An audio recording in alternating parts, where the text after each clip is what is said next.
The Jake Asman Show will begin shortly. Thanks to all these great Patreon members who help support the show. Get your super chats ready. Jake will be here in just a moment. If you love the New York Jets, this is the place to be.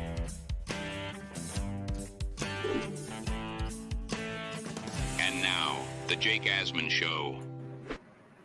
Folks, we are just 2 weeks away from the Jet opener on Monday Night Football, and we have new information in regards to Haason Reddick. Plus, the Jets must cut their roster to 53 players by tomorrow at 4 p.m. Eastern. It's the Jake Asman Show. Let's hit it and get it started. Man, our Jets are primed for a historic season.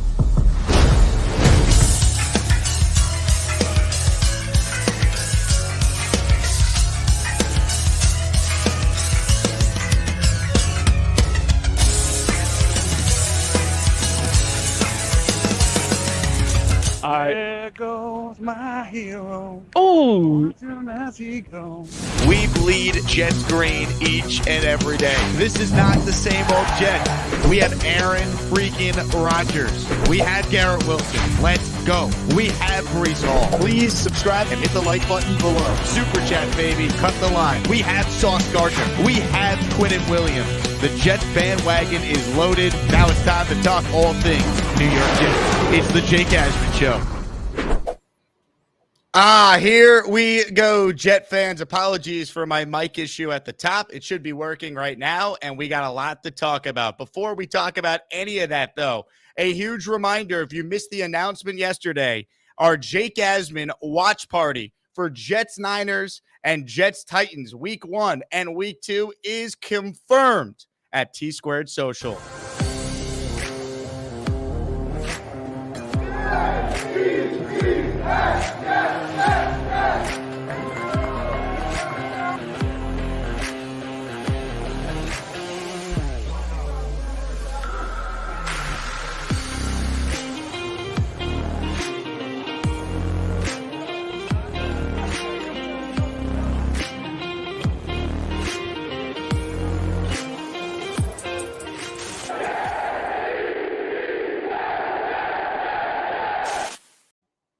Let's go, baby. RSVP to attend. It is linked in the description. It will be the pinned comment after the show. And if you're watching live right now, I just put the link in the chat. It's free. You just have to RSVP. And when you RSVP, you'll be eligible to win free Jets prizes. We had a Garrett Wilson signed football, courtesy of ESPN New York, at our preseason watch party. But we're locked in for Week 1 and Week 2 at T Squared Social in Midtown Manhattan. All right, joining us right now to talk all things Jets is one of my favorites. He is an analyst for Talkin Jets. He's one of the most plugged-in draft guys we have on the show in the offseason. We say hello to Dom C, who joins us now. What's up, Dom? Hey, Jake. I appreciate you having me, man. Nice to be here 2 weeks away, man. 2 weeks away. Can't wait. Ah, man, I can't wait. And obviously, there's so many positive storylines with this team right now, yet, unfortunately, because we can't always have nice things as Jet fans, the Reddick stuff is still hanging over this team. I want to read you a quote here from ESPN Jets reporter Rich Cimini and kind of get your thoughts here, because you look at where we are with Haason Reddick and how we are now just 2 weeks to go, of course, until the Jet season gets underway. Reddick, to this point, obviously has not reported. And Cimini pointed out, I didn't realize this, Reddick has now surpassed Darrelle Revis for the length of the holdout. Think about that. Day 35 of Reddick's holdout. Ties Revis's holdout in 2010. So he's accumulated $1.75 million in mandatory training camp fines.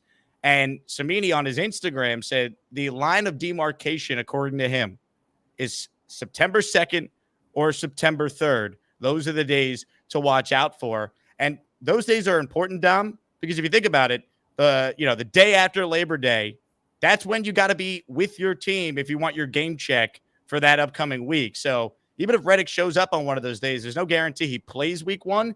But if he's willing to miss a game check, then it starts to get serious when you go, okay, well, how many game checks is now, Haason Reddick willing to miss? Yeah, and that's exactly that. Like, he's lost a lot of money already, and we know that the CBA and stuff says that the Jets have to fine him. It's real money. They might make it up to him some way by giving him some more extra if or when they come to terms with him. But now when you start missing game checks, that's, that, like you said, that's real money. You're talking $800,000, $900,000, whatever his game check is per week. It's going to be substantial. And again, I'm going to stay optimistic.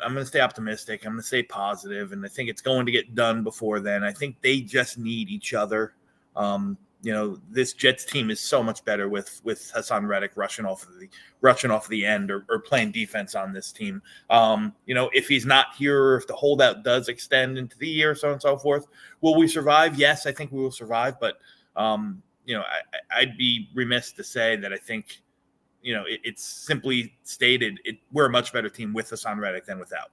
Josina Anderson reported on Friday that the current mindset shared by the Jets front office is that the situation will, quote, work itself out. And I mean, look, that to me has to be the public stance that the Jets take when it comes to Reddick. But internally, to me, if there's a way to still get a compromise done, that to me is the move you got to make if you're the Jets. And I know there's many out there saying, we don't need Reddick.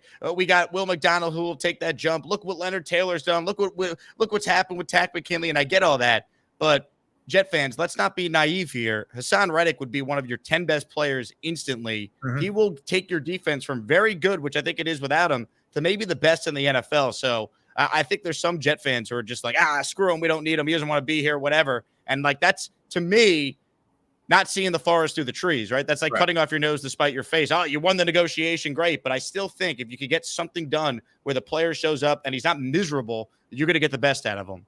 Yeah. Listen, and we talk about it. I mean, we talk about it all the time. This is, as close to win now as we've been in a while.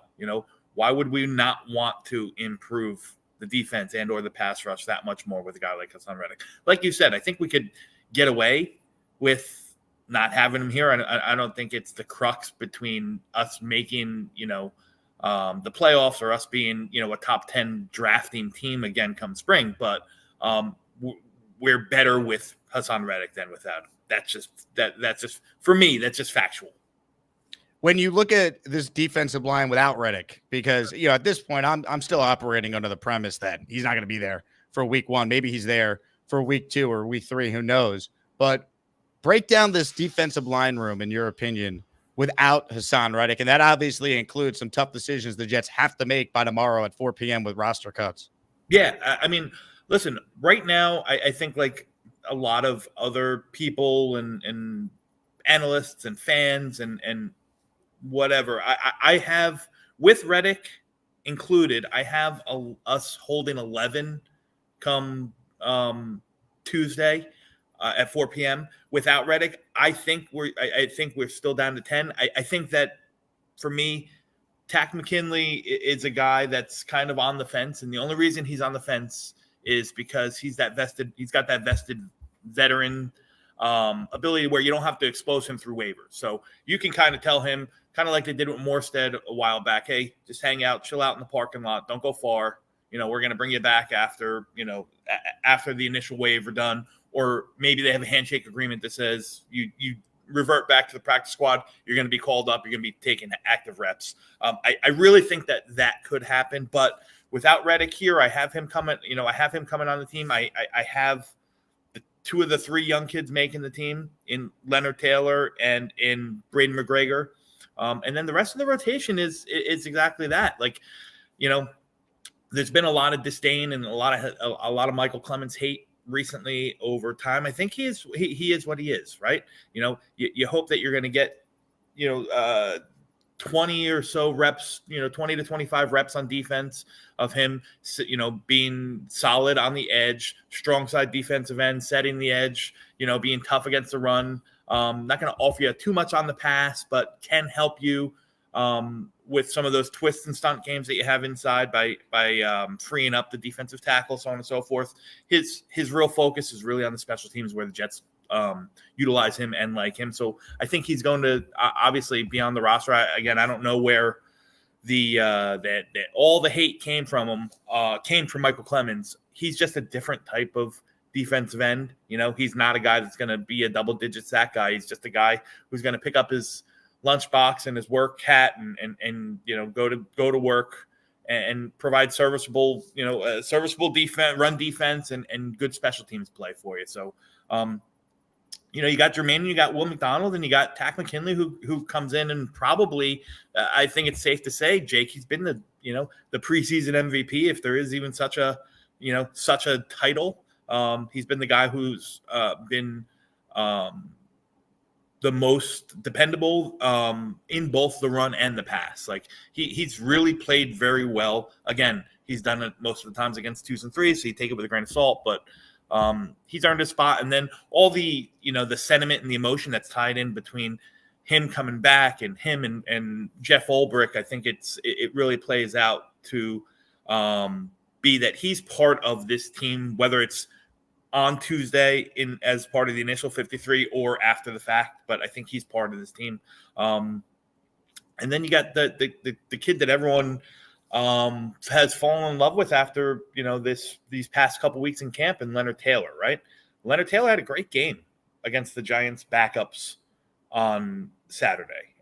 Leonard Taylor has always had the talent. He's flashed at times. Even in college, he did the same.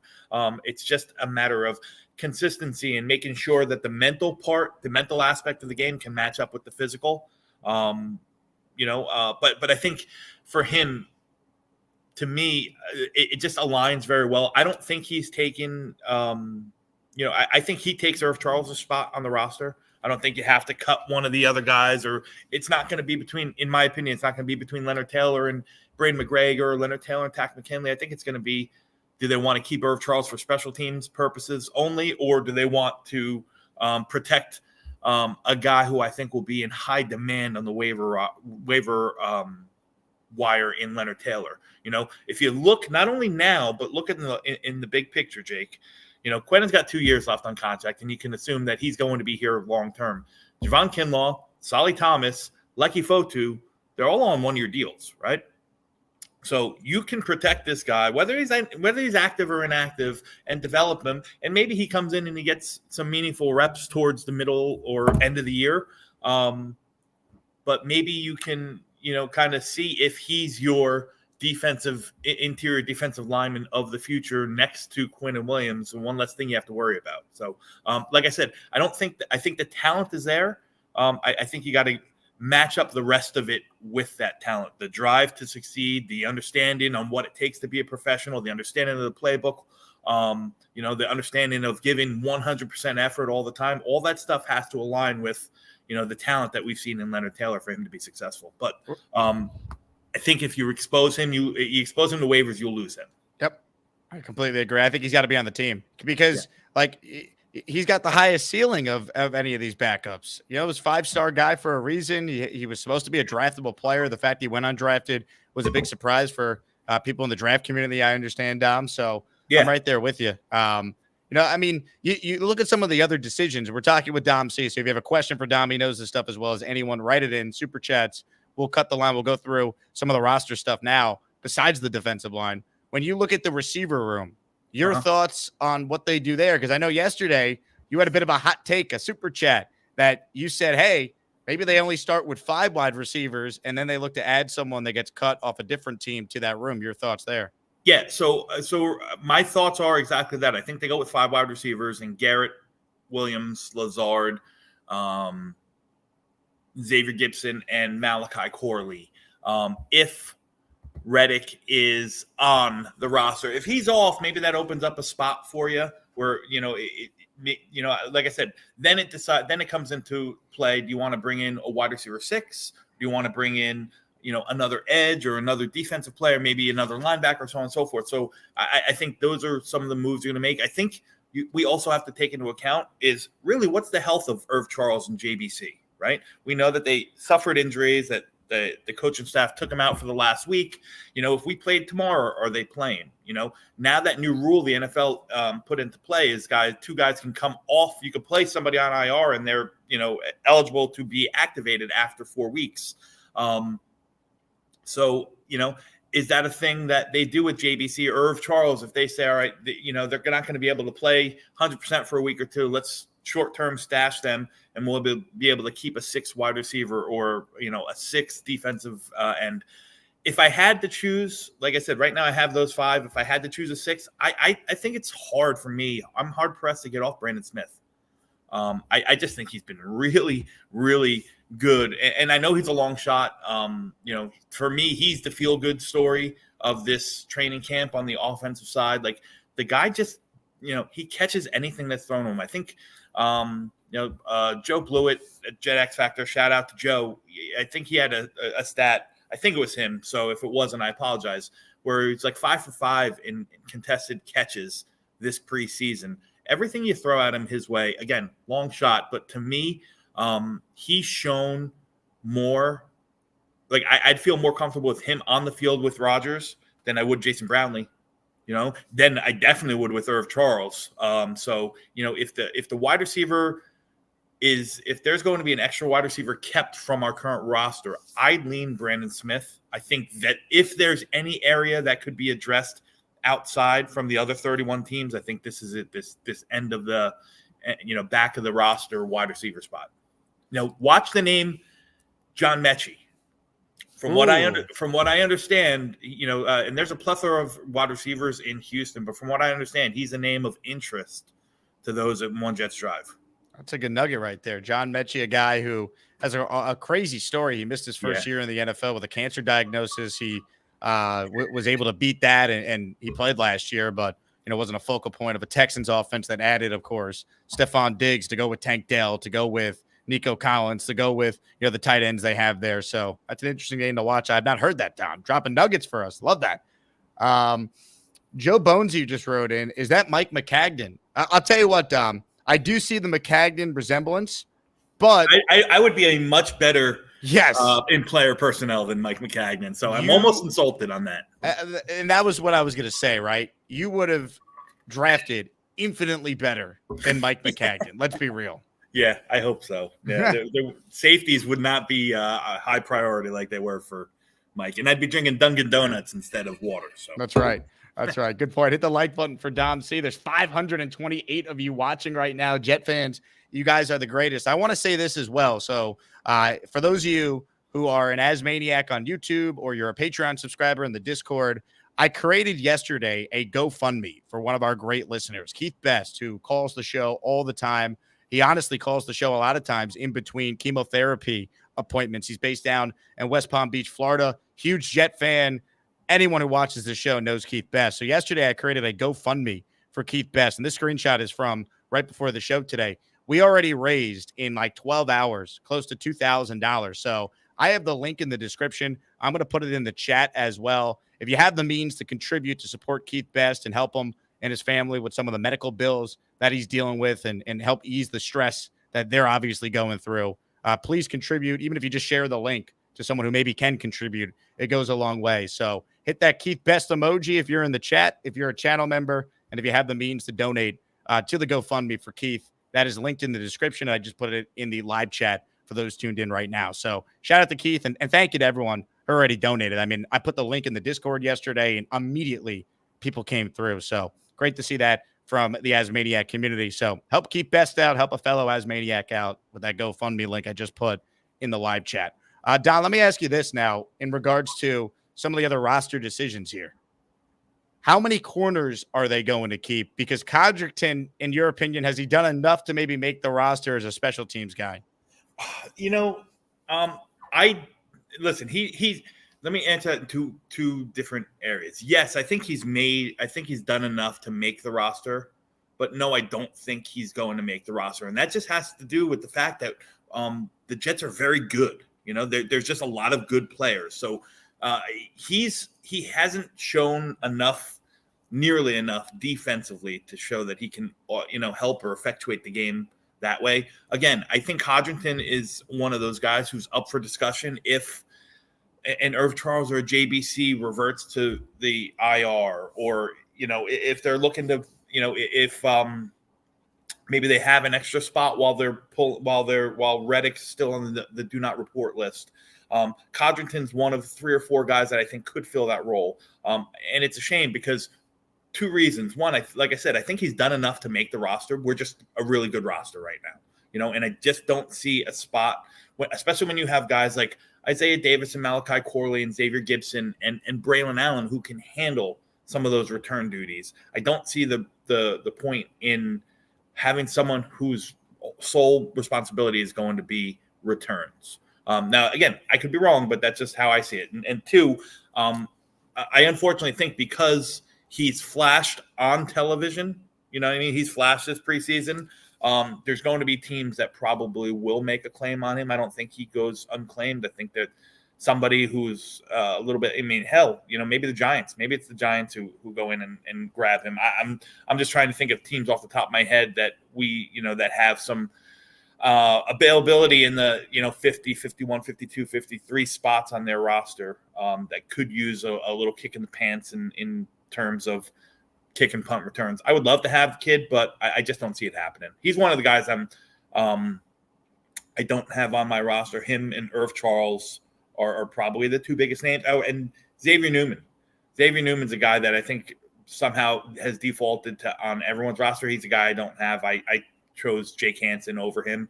I'm just following the money on that. There's no inside intel or knowledge. I'm just, following the money and not taking on dead money for what ultimately is our 9th offensive lineman. How many linemen are they keeping? Do you have 9 or 10 making the team? I have 10. And yes, I have 10 with. Did Tyron Smith make the team? Tyron Smith, it was close. Yeah. No, I have Jake Hansen as my 10th. I have Max Mitchell as my 9th. And I think, if you wanted to take Xavier Newman and substitute one of those guys, I'd be fine with it. Is Warren on the team? Yeah.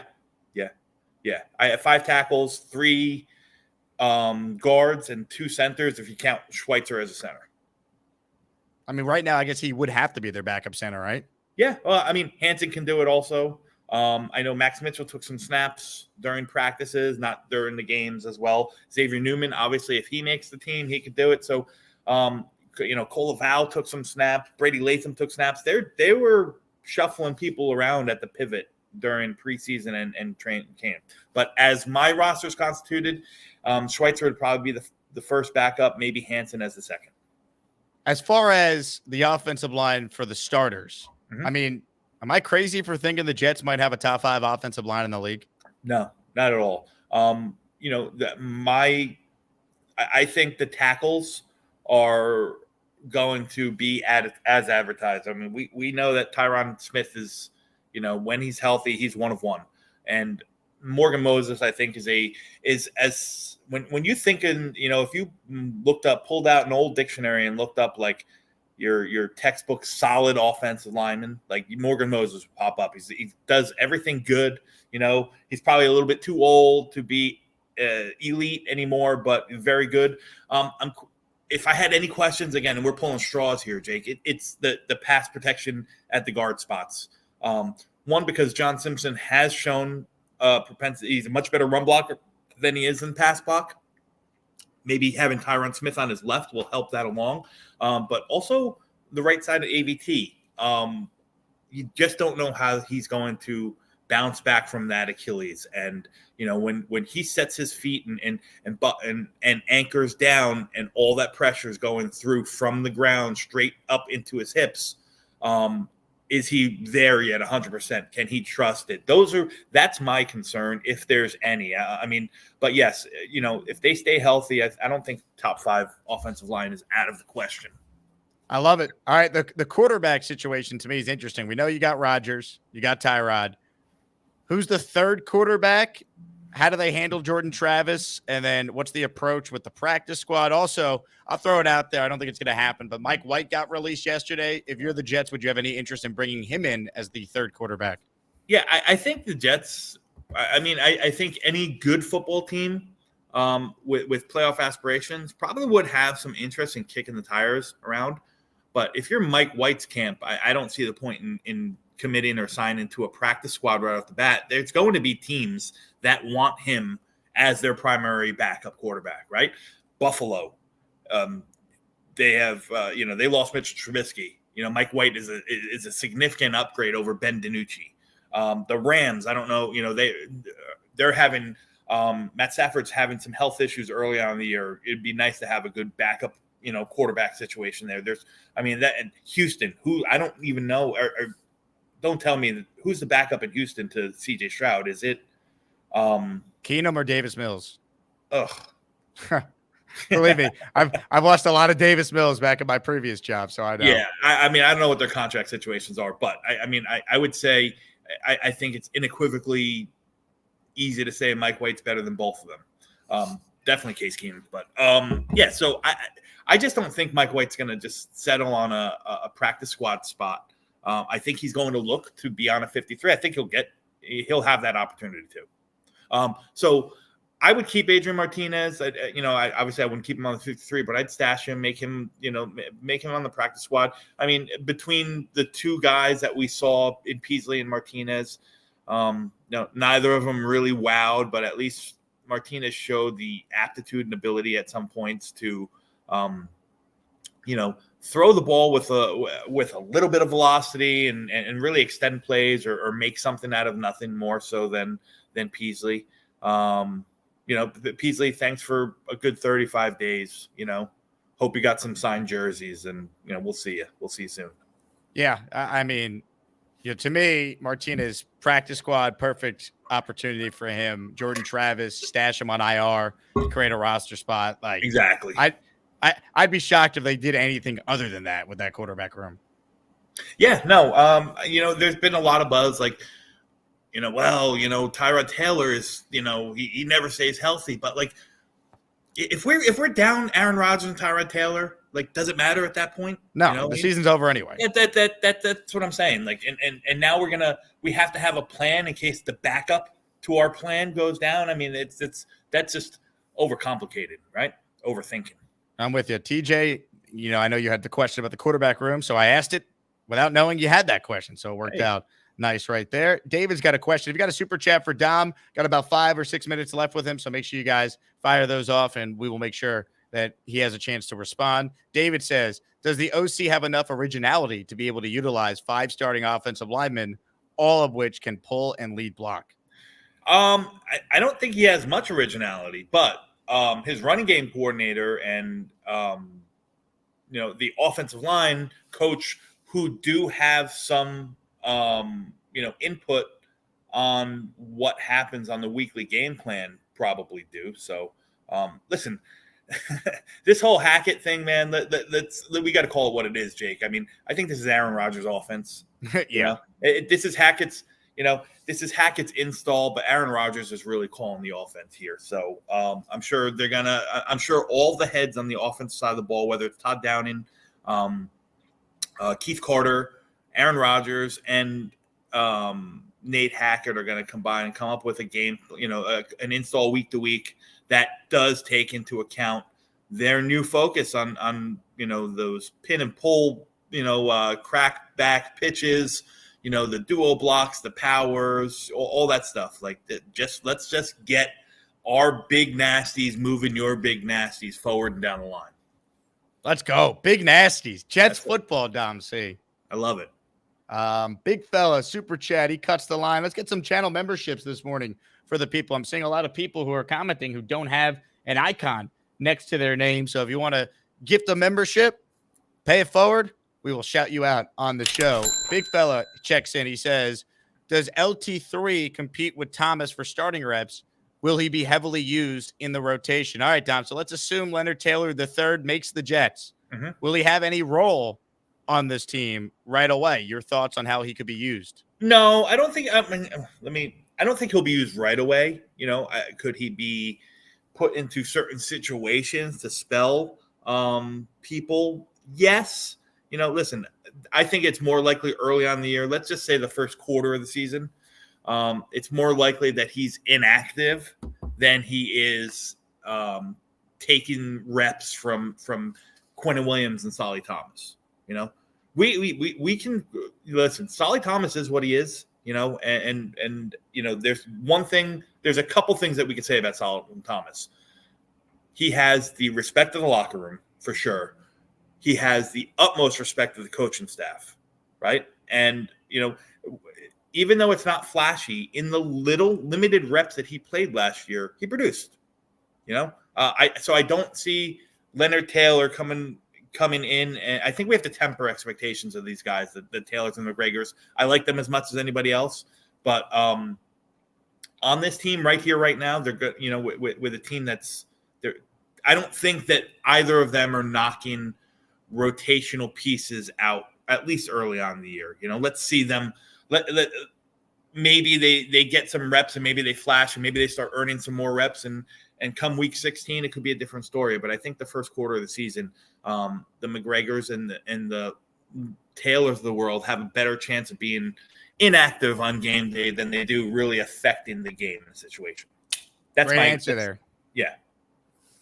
Purple Belt Mike with a super chat. 600 of you are watching the show, only 160 likes. Hit that like button. And if you're a Jet fan, please hit the subscribe button. Help me get the 40,000 subscribers by week 1. It is free to subscribe and help grow this channel. Mike writes in, Dom, what game does Reddick show up for? Week 3, ? I think he shows up for week 1. I think he plays week 2. And I think he plays sparingly week 2. And I think by week 3, they start to ramp him up. I think he has his first sack in front of the home crowd at the largest air conditioner in the United States on Monday Night Football against New England. Oh my God. Imagine they're 2-0 and they add Reddick going into that game though, Dom. Yeah. It's crazy. Brissett got hurt last night. It might be Drake May time. Oh yeah. Did you, and not to take this off the rails too much, but who's the head coach over there? I can't think of his name. In New England. Yeah. So he had an interesting statement today. He said, well, it's looking like maybe our one of our starting tackles or guards isn't on the roster yet. So to me, that was they were talking about waivers and all this stuff. If they're waiting for a waiver pick to put a starting either guard or tackle, I guess that's where they're going to depend on where they put on Wenyu. Oof, that's going to be ugly. That used to be the Jets. You know what? It used to be the Jets, but I think that even with the Jets, it used to be a little bit more candor. Well, listen, you can find a starter. I mean, we found Quincy Williams off of waivers, right? Yep. And JFM, yep. He's a Pro Bowler, but so it could happen. But to just come out and say, yeah, our starting lineman, we're looking for a starting lineman to protect our number 3 overall quarterback here. You know what I mean? Eesh, that's ugly. Crazy. All right, last one for you, Dom. This is from one of our great listeners, our guy Felix Campos, who I finally was able to send him some swag for all the memberships that he has been kind enough to donate to the show over the last several weeks. He writes in first, thank you, Jake. You got the email with everything you're sending. Felix, my pleasure. I hope you enjoy it. Second, do you believe our offense could go from last year to a top 10 or even higher? I'll say this, Dom. I'm expecting the Jets to have a top 10 offense this year. They have arguably the best running back in football, a top 10 quarterback, a top 5 offensive line, a legit top 10, maybe even higher than that, number 1 receiver. Mike Williams, I get it with the health, but he's a legit high-end number 2. If they don't have a top 10 offense, I think we have every right to be disappointed, as crazy as that sounds. That's how much talent they have on that side of the ball. Yeah. I don't know, Jake. I don't know what constitutes a top 10. I mean, we're talking in yards and scoring the whole 9. Like, in all honesty, I think that this is going to be a very, very good team all around, offensively, defensively. I think our defense has a much better chance to be top 10 than the offense. But I don't care. I don't care if we're top 15. As long as we're grinding and getting wins in games that we would have previously lost last year. Sky's the limit. I'm with you. My expectations are tempered. I just want to win football games. I am so ready to just start winning football games, man. I am as well, Dom. I am as well. Oh, man. Well, I'll tell you what. I appreciate you hopping on, my friend. Always great to get you on the show. Where can people find you for those tuning in late? Oh man, you can find me all over. No, on Monday nights, me and Ryan co-hosts a show on the Talkin Jets Network, Monday nights, 8 p.m. I'm with Green Bean and Gunny, a nice trio on Thursday nights. The Thursday thick of it. Also through the Talkin Jets and Green Bean's channel, and I have my own channel, guys. It's called Project Prospect with Dom C. It's a little quiet right now. I'm prepping right now. I just started a lot of 2025 player profile prep. That's a lot of P's right there. It's been a slow roll, man. All this other Jet stuff has become exciting, so it's kind of taken precedence. So happy to be here. I'm happy for you. I'm grateful for you, Jake, for getting me on, man. And I'm looking forward to the next couple weeks, man. It's gonna be fun. It's gonna be Can't fun. wait, Yes, Dom. sir. I'll see you at a game. And by the way, I'm glad you had a great time with your family at the joint practice with the Giants. Awesome. I appreciate it, man. Thank you so much. Oh, 100%. Yeah, we'll catch up soon. Ladies and gentlemen, the great Dom C checking in, Talking Jets, his own channel, Project Prospect. As good as it gets, folks. Always great to get Dom on the show. Today, we're presented by my friends at Underdog Fantasy, folks. I'm just going to say it as a Yankee fan. If you're not taking an Aaron Judge underdog pick 'em each and every game, you're missing out. What he is doing right now is downright historic. He is just I believe the 5th player all time to have 3 50-plus home run seasons. And I think it's actually maybe only 4. And 3 of the guys, it's 5. He's the 5th. 3 of the guys are steroid users. And one of them is Babe Ruth, who none of us saw play. Aaron Judge, man, get your underdog picks in on Judge. That's my piece of advice. Now, if you haven't used underdog before, now's the time because football season is truly here, baby. Promo code Asman. They'll give you a 50% deposit match, now up to $1,000. That's right. Download the Underdog Fantasy app. You could start doing your fantasy drafts each day on that. If you want to do daily fantasy, they have season-long fantasy, and they obviously have the pick'em where you're basically putting together entries where you go higher or lower on stats for your favorite players across various sports. Baseball heavy now, but we got football for both the NFL and college football in full swing. So I cannot wait. Underdog is back with us. Check them out. Underdog Fantasy. Promo code Asman when you sign up to get that deposit match up to $1,000 at a 50% clip. Shout out to Underdog for being a part of our show. Hit the like button if you're just tuning in. There's 634 of you watching right now. The Gusbuster Umbrella Hotline is linked. So if you want to call in on the Gusbuster Umbrella Hotline, click that link and you could join the show. Let's get to some calls. We'll get to more of your super chats as well. But first up on the hotline is, once again, one of our most knowledgeable callers. Ladies and gentlemen, Connor Long. Hello, Connor. Jake, how you doing? I'm good, Connor. How are you? I'm doing well. I saw the Jets made their first cut. Al Blades Jr. was cut, according to Aaron Wilson of that guy stinks. I mean, Yeah. Aaron's a friend. Just kidding. Yeah. So it's with cut down day a little more than a day away. It's going to be really interesting to see what the Jets do. Obviously, I have a question for you about some of these practice squad guys. Someone who I think has played well throughout the preseason, but hasn't been able to really stand out due to how many tight ends in the room are Lincoln Sefcik. I think he's looked great when he's gotten an opportunity. Could you see the Jets maybe utilizing Sefcik, Ferkser? Obviously, Kuntz is another name on the practice squad. I think he's probably on the practice squad, if I had to guess. I don't think they're going to keep him. I think they're just going to keep 3 tight ends. Yeah, and then another name is obviously Brandon Codrington. Do you think if the Jets cut him and don't put him on the active roster, that a team will swoop him up? Because I personally think he will. He's just such an electrifying player. I think teams will pick him up right away. Yeah, I sometimes you get surprised by who actually passes through waivers, but he's shown enough. Dom made this point when he was just on. He's shown enough in the actual games with these new kickoff rules that I think someone will take a chance on him if they cut him. I want to keep him. I just think when you're talking about the amount of defensive linemen the Jets have that you're trying to keep, you'd rather keep one of the defensive linemen at a premium position than a guy who's only a special teams returner. Yeah, and then could you see something? Obviously, there's all the hoopla. Will Reddick report for week 1? Will he not? Could you see the Jets maybe doing something? Obviously, there were talks that they were probably going to carry 10 offensive linemen, 10 defensive linemen. With these UDFAs, Brady McGregor, Leonard Taylor, what's his name? The other edge. Tack McKinley standing out. Could you see something where maybe the Jets go with 9 offensive linemen and 11 defensive linemen if Reddick reports before week 1?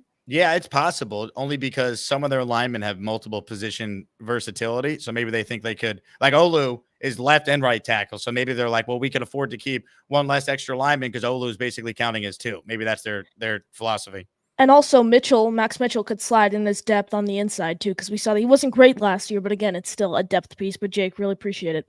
Connor, before you go, I need you to stand up right now and show everyone that beautiful looking sweatshirt you're wearing. Yeah. Jake Asman show right here, baby. Let's go. JakeAsman.com. Does it fit? I wanted to make sure we got the sizing right. It's awesome. Yep, perfect. All right. You look good in it, Connor. Thank Job you. well I done. appreciate it. I appreciate it. Now, don't take my job one day, okay? I got you, Jake. All right. Connor Long, everybody. Rising superstar. Checking in. Hit the like button. We got to get a Connor emoji, folks. Someone make me a Connor emoji. Joe Mike, Snowball, Gator. Let's get a Connor Long emoji in the Asmaniac universe here. Love that. Hit the like button for Connor's call. My buddy Jonathan Kompelman is checking in. What's up, Kompelman?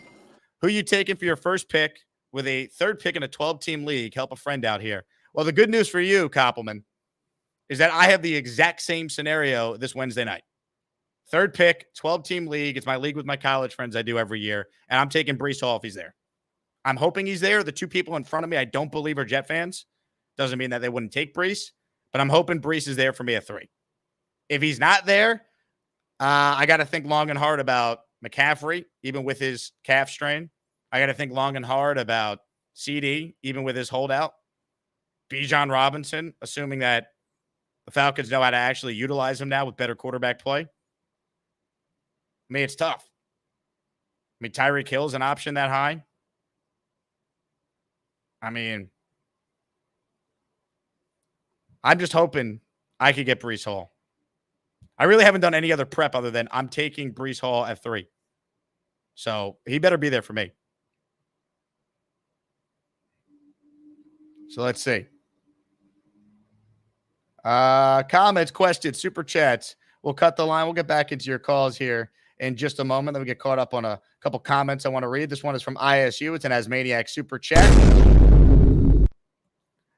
I'd keep Leonard Taylor the third. Earlier, Dom was talking about Leonard Taylor, and he mentioned taking him with the hopes he develops the drive to be the best. We did that with Becton. It didn't work.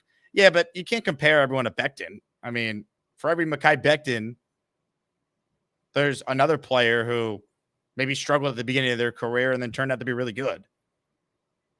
Quincy Williams, John Franklin Myers. Like, the Jets have had a history with this. Tack McKinley is their latest reclamation project in addition to LT3. And also, LT3, it's a little different than Becton. Like, Becton was a first-round pick. LT3, I think, got humbled by the fact that he was a 5-star recruit coming out of high school. Once upon a time, he was a surefire first-round pick, and he went undrafted. That's got to humble you if you have any ounce of fire inside of you, competitiveness, right?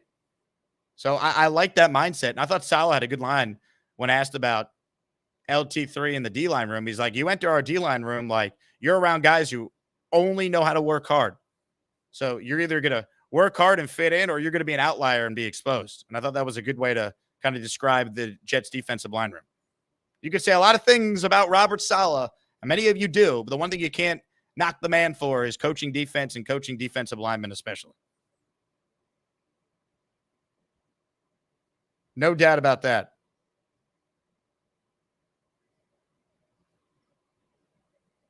NY Jets Florida says, I saw McCaffrey 1, Breece 2, CD 3. Yeah. I'm probably taking one of those 3 at number 3 on Wednesday. I'll let you know. I'll let you guys know how it goes. We have our Asmaniac fantasy draft, I believe, on September 3rd. Or it's the second. I got to check the date because I drafts back-to-back days, but we don't have the order for that one just yet. That's coming, by the way, for those in the Asmaniac League. We're going to do a Discord live stream announcing the picks. Stay tuned for info on that. Ladies and gentlemen, I'm reading comments here in the chat from the great Tom Ace. And Tom Ace does not have a channel membership, which to me is a huge disgrace. So here's what we're going to do. If you're the listener who gifts Tom Ace his channel membership, I will send you an item from the jakeasman.com merch store. All right? So if you want to help out your fellow Asmaniac, if you gift Tom his membership, we will send you an item in the merch store. You got to be the listener that makes it rain for Tom Ace. Yeti says, I love this Jets family. We really care about each other. That we do. That we do. And once again, for those who missed it, I created yesterday a GoFundMe for listener Keith Best just to help him with some of his medical bills that he's dealing with, as he obviously, for those who watch the show know, is battling a very severe cancer fight. And before the show even started, we were close to $2,000 raised in like 16 hours. So the link is in the description. Check it out if you want to support Keith Best. Even if you have just $5, everything counts and it goes a long way. Ladies and gentlemen, Mike Rubino is trying to get Tom Ace's membership. He has gifted 1 channel membership. And it went to Zach Rosenberg, 2025 lacrosse goalie. Zach Rosenberg, baby. Not just a lacrosse goalie. He's also an Asmaniac. Thank you, Mike. Appreciate that. Let's see. JT says L5 is going to be a great time for the home opener. You best believe it's going to be. It's going to be nuts. Nuts. All right, back to the calls we go. We say hello to Indy Jets. Hello, Indy Jets. What's going on, Jake? Indy, what's up, man? Hey, I just wanted to share something with you. Did you see that video of the Jets practice where they brought the puppies in? I did, yeah. Okay, and I was reading through the comments, and I'm still laughing to this day. They showed Garrett, and they showed, everybody holding these dogs, and I heard that it took Alan Lazard 3 takes to hold the puppy. Jeez. Hey, look, Lazard was terrible last year, but I'm going to give him at least the benefit of the doubt going into the season before I start ripping him. I wasn't ripping him. That was just a comment I read through there that I'm still laughing at because they're still ripping on him from last year. But yeah, let's just hope that the puppy that he dropped was the last time he really drops one. But I just wanted to share that funny story. Indy, I appreciate it. Yeah, look, Lazard's going to get it until he plays better. I mean, that is a funny comment, though, objectively speaking. Curly writes in, does the Lazard have a pulse? Curly, I will not answer this unless it's a $500 super chat. Those are the rules. I won't be answering Lazard questions unless there's $500 attached to it, Peter Castro style. Still can't believe that happened. What a moment in time. What a moment in time. For those who are new to the show, we once had a listener who mistakenly thought they were paying a $4.99 super chat into a $499 super chat to ask about Alan Lazard's performance after a OTA practice in like June. Incredible. Oh, man. Tom A still without a membership. Look at these comments with no badge next to it. Unreal. Unbelievable. Ladies and gentlemen, more of your calls right now. I simply ask everyone to stop what you're doing and listen. The only thing better than all them shoes is Joey D, cause he totally rules. Jake, my brother, I'm high as a kite. I love everybody. Damn, this show is crazy. What's up, brother? Jake, my brother. What's going on? Mr. Bonesy. My man. What you doing, man? Chilling on this fine day 2 weeks away. Are you ready? Right down the street. I don't know who I have to talk to in the Bonesy family. Probably Mrs. Bonesy, but you're coming to Monday night, man. It's happening. Oh, I know. I'm trying to, my biggest thing is it's just the game's going to end so late. And I got to catch a train. I'm not going to get home till like 2 in the morning. And then I got to be up at 6. So just stay at Alden's. You slept there before. I have. I've made it work here before. I might have to do that. I feel like I owe it to this community to see if T Squared could become our Jet bar. Like, good luck. Like, if we go to the bar and we come out of there with a W, that's our spot. So I feel like I'm gonna have to make that work because I am right up the street, and it was so much fun last time, man. I'm definitely on the ropes. So I'm definitely feeling like I'm gonna make it. So let's go. Yes, sir. We're gonna imagine how many people came to the preseason. how many people we're gonna fill that bad boy. It's gonna be packed. It is gonna be insane. And like the biggest thing I'll tell everyone is RSVP if you're coming, because you RSVPing is going to allow you the opportunity to win an awesome Jet related giveaway. So that's all I'm going to say. Hell yeah, and those giveaways are real because Tom Ace won that Garrett Wilson football, and it couldn't go into a better man. So that was definitely awesome as well. My Jets take today. Me and you talked about it a little bit. I know I'm in the minority a little, but I don't think we should keep Izzy. I don't know why, but like when I watch him run, he runs hard. You know, he was running hard in that preseason game, but he doesn't have any wiggle to me. He doesn't do anything special. He's going to start the year inactive, so we're keeping him as like a stashed fourth running back that, you know, he's behind two rookies. That should tell you something already in terms of pass pro and how much they trust him. I don't know. I don't see enough shake. I know like last year in the preseason, I think he did a cool spin move that got me a little excited, but I don't know. He just seems more like, I know he's a speed back, but I don't know. I feel like I'd rather trust their defensive, you know, they always have great vision with finding amazing talent on day 3 or UDFAs on the defensive side of the ball. Give me one of these, you know, McGregor or Watts or Taylor. I'd so much rather see one of those guys make it than keep a fourth running back who's going to be inactive on game day. You know, but here's the thing: running backs get hurt a lot, right? And this guy has played well this summer. He's averaged 6 yards a carry. He's had 21 carries for 129 yards, 2 touchdowns. He hasn't had any fumbles, penalties, drops. Like to me, you're going to lose him if you cut him. He's going to get claimed. So. I think he's worth keeping because he plays a position that has a high injury rate. Like you might need him.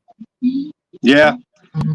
Yeah, maybe you're right. Maybe he would get claimed. I don't know. I'm nervous about letting some of these defensive guys go. I always feel like we find such good talent there, and you know, validating doesn't look that bad himself. I think our O-line is just we're ready to go. That's what's going to make I've been preaching to everybody I talked to. I was just at a family gathering yesterday.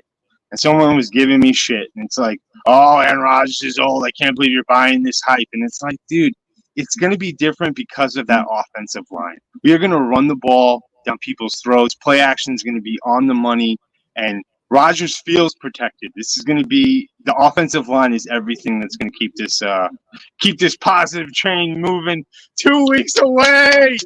Let's go, Jets. Jets, Jake. Bonesy, excellent call out of you. Well done, sir. Ladies and gentlemen, Mr. Bonesy. Rodgers will be protected the same way Bonesy will be protected if he has to sleep on an air mattress inside Alden's shoe store after a Jet victory 2 weeks from tonight. That's what's happening, folks. Super chat from Michael.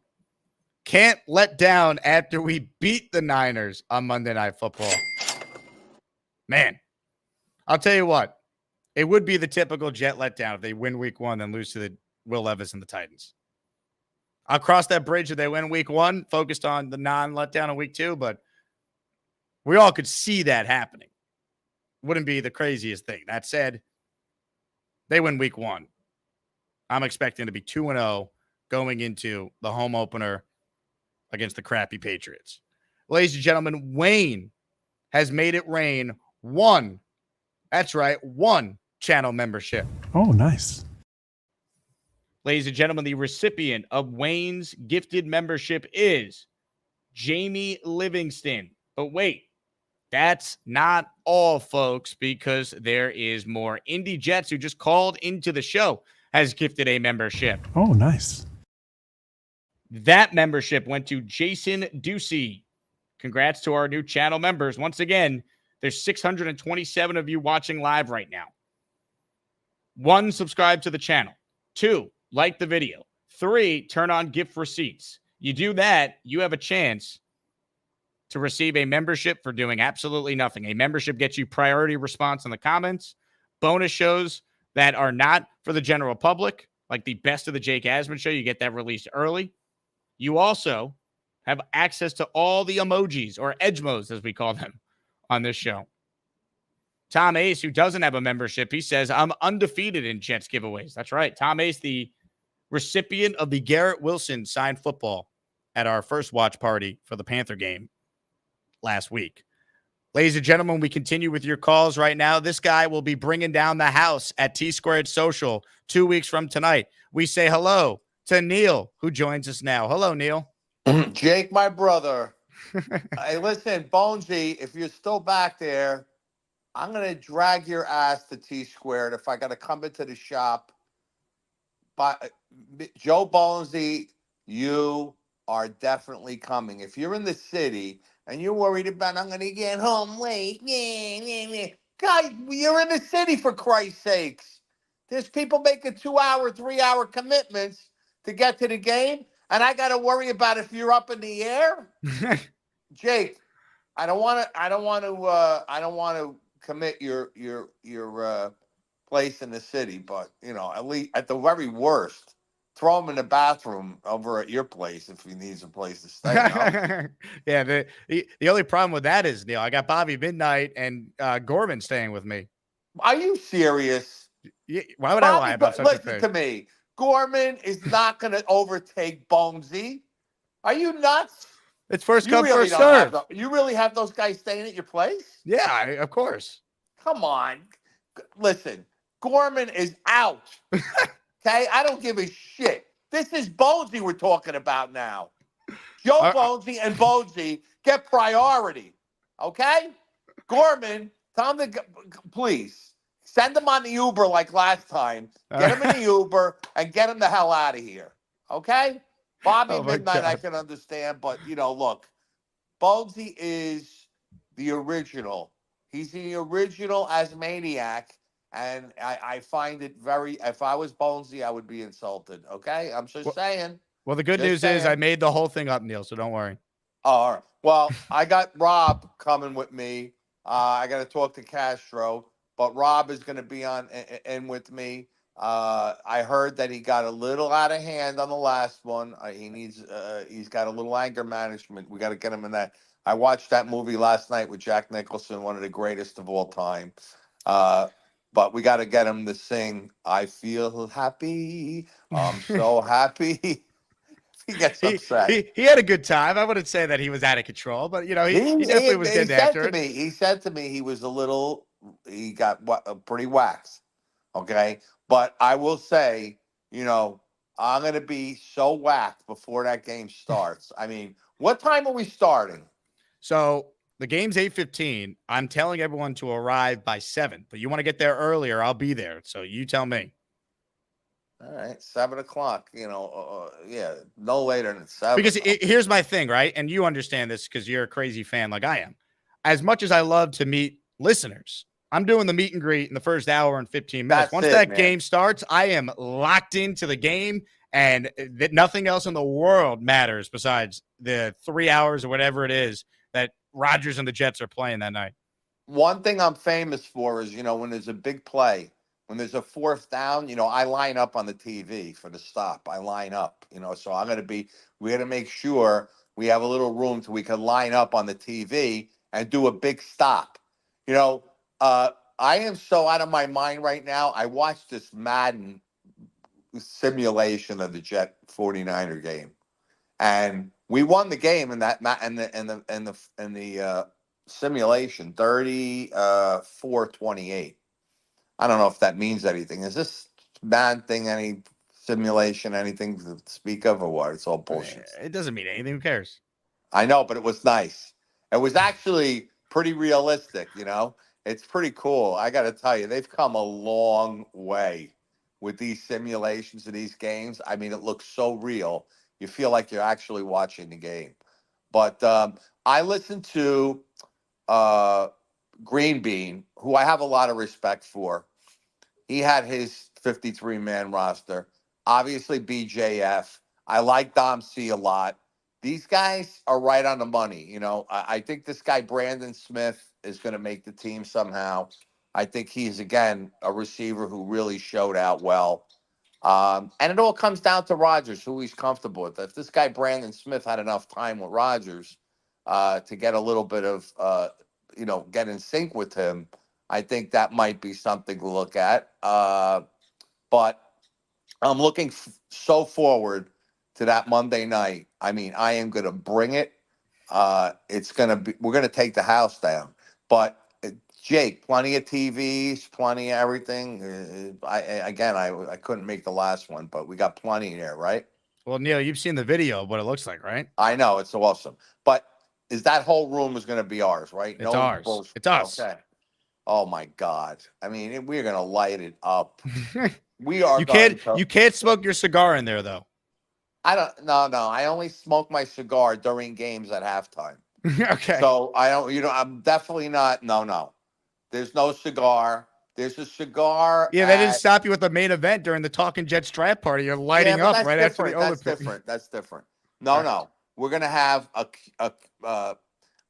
who was talking about Cuban cigars on the thing? He smokes a cigar. We had the last chat. V-Man? No, V-Man, no. Is V-Man coming to this thing or what? He RSVP'd. I checked before the show. Oh God.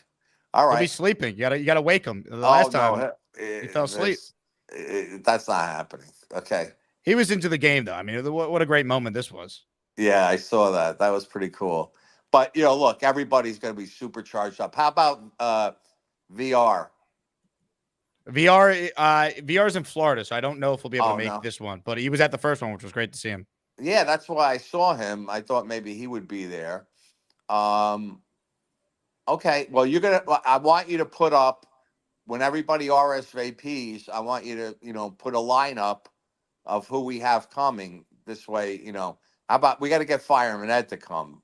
Oh, he's going to be at the game, I think, isn't he? Oh, no, he's not going to the game. He's been invited. I don't know if he can make it, though, so we'll see. Oh, we got to get, oh, my God. Could you imagine we had Fireman Ed there? Oh, my God. That would be insane. I think it could happen. Where does Fireman Ed live? He lives in Westchester, doesn't he? No, he's in South Jersey. It's a trip for him. It is? Ah, shit.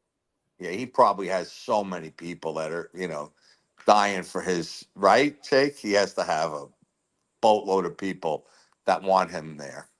And one thing I got to ask about this, what's your relationship with these Gotham City guys? They're great. Because I went to we were at the Dallas game last year, and those guys are really, really nice guys. The guy with the beard that brought his son, he's the head guy, one of the head guys. What's his name? There's Claudio and Lou, and I'll tell you what. For my event for the Texans game, we're going to be doing a tailgate with them. I'll have info on that for everyone who's going to that when we get a little closer. But they're great. I was talking with them today. They're going to be in San Francisco for week 1. Oh, they're going to be there. Yeah, they like traveling, man. They really are into it. But I like those guys a lot. We have to collab with them a little bit. Yeah, and I'm glad to hear that we're going to do some collab with them. And, I just can't tell you how excited I am for this season, man. It is. I can't. But I don't even know what I'm going to do the next 2 weeks. I look. Oh, by the way, I want to mention Haason Reddick. Today is a big day, like you put on your subject. This is it. If he comes in today, are they have a practice today, or what's the story with today? Off today, back at practice tomorrow. Roster cut at 4. He has to come in. This would be a pivotal time for him to come in. There's a day off. Maybe we could take a last-ditch effort to get him in the building because we want him for week 1, and he could still be there for week 1. At least take, 40% of the snaps against the 49ers. That's the game we really, really want him. How about Ayuk for San Francisco? What's going on with that? These goddamn exploding cigars. Gotta go, Jake. I'll call back later. Shit. Ayuk, uncertain with his contract. Holding in still. Trent Williams holding out. How come no one talks about this? It's only Reddick and the Jets or Rodgers' first game back. You know what the storyline should be now? Ayuk, Williams, and CMC's calf injury. If they don't play, Jets are winning week 1. Even if they do play, are they the vintage forms versions of themselves? I don't know. I mean, Trent Williams is not showing up without a new deal. Jeremy Fowler said that today on ESPN. Ayuk, I mean, who knows? And McCaffrey, they're not as much as that's a big game. It's week 1. The Niners aren't going to look at that game and go, "Oh, we got to win at all costs." Even if McCaffrey's not at 100%, now they're going to hold him out. We will get right back to your calls, but folks, I mean, who else other than Felix Campos to come through for the people? Hey, Felix, enjoy the debut of this. Felix Campos, he wonderful, wonderful guy. He gives a lot of gift memberships and loves the Jake Asman Show. Take the money. Ladies and gentlemen, Felix Campos with a 20 spot. And the rule is as followed. If Tom Ace is one of the members here, Felix is getting another item from the merch store, which is well-deserved. Here we go. Maximus Sports Cards RPM, King Blake's, Daniel Ruth, Orlando Vega, Will M, Fonz, Toxicity Reacts, Anthony, Lauren Shorty, Michael Felice, Romance Junior Ramirez, Robert Lubinsky, Peter Papazalu, Nathan, Isaac Goldstein, Mr. Hit the Like, Roy Komba-Bartsky, Alex Johnson, Sam Massaro, and Tom Ace.